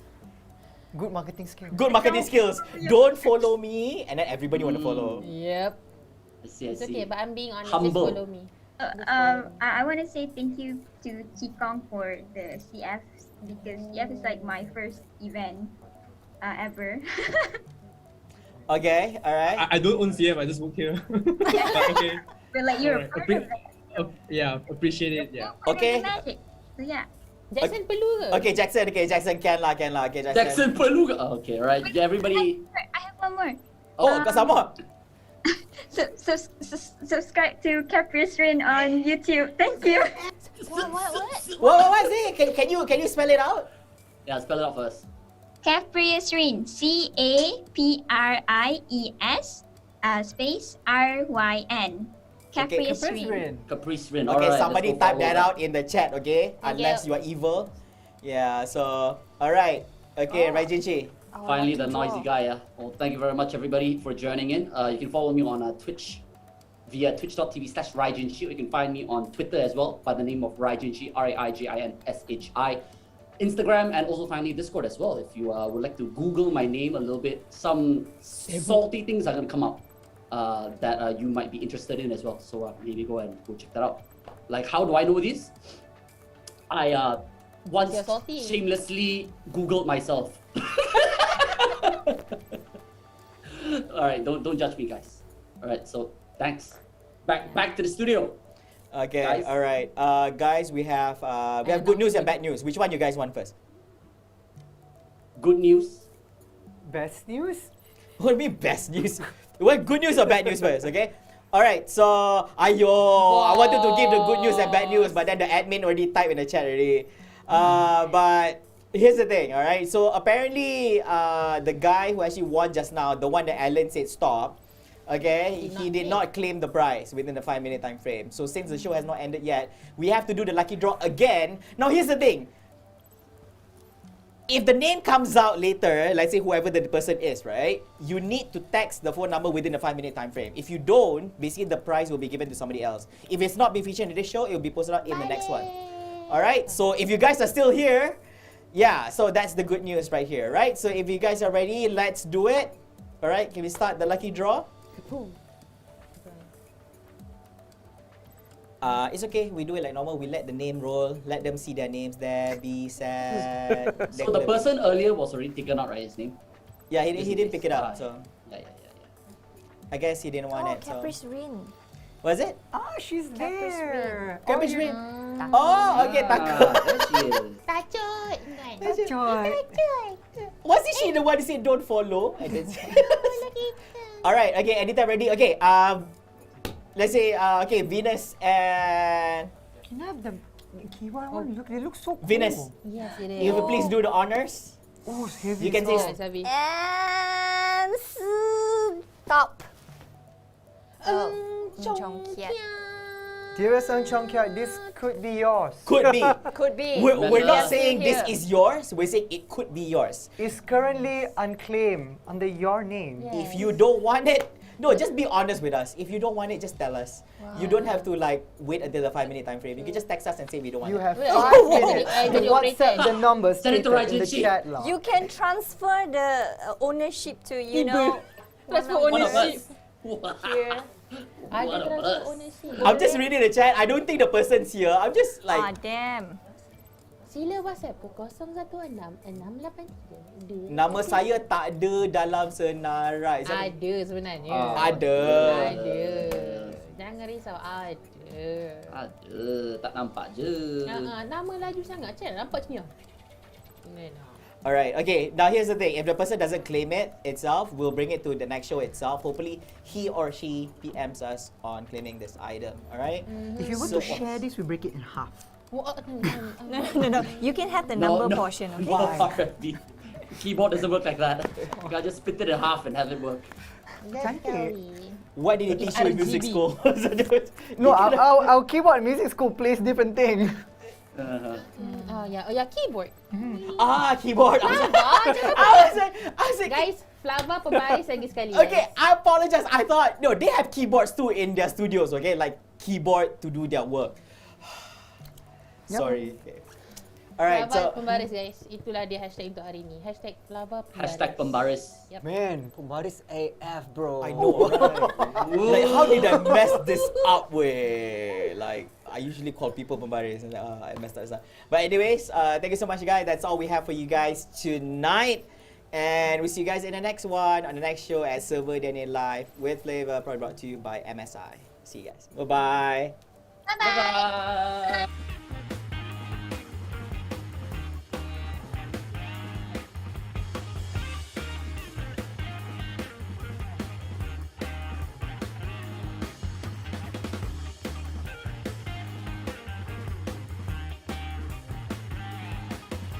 Welcome to serverDNA Live with Flavor Season 2.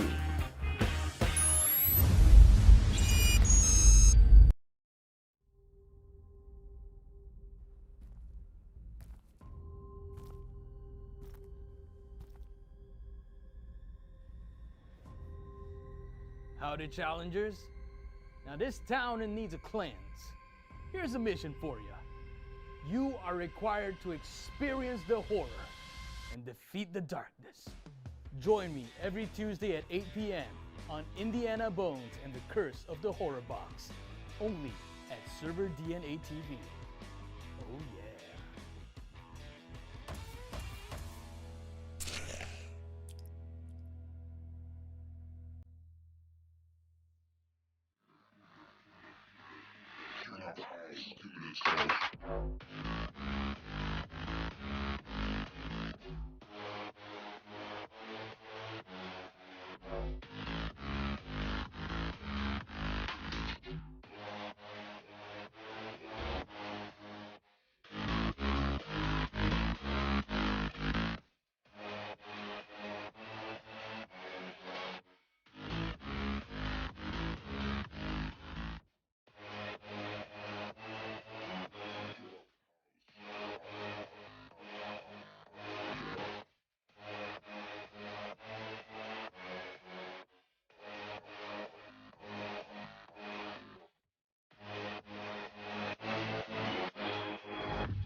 Hi, I'm King Angel.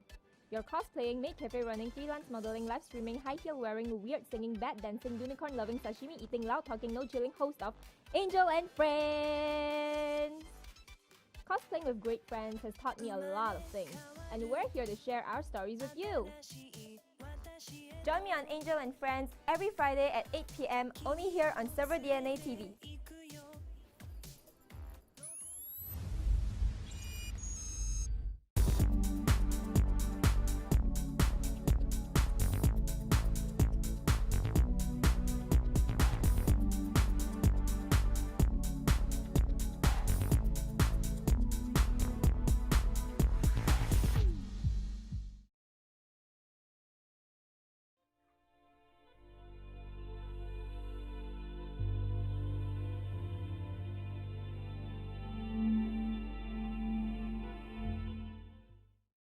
Everyone gets to make choices. He wants to get ahead of others, while they keep themselves busy. And she prefers keeping it private. Whatever your needs may be, there isn't one that does it all, does it? Introducing a range of new routers and Wi-Fi mesh. Whether it's speed or coverage, there is a device for everyone. This is broadband done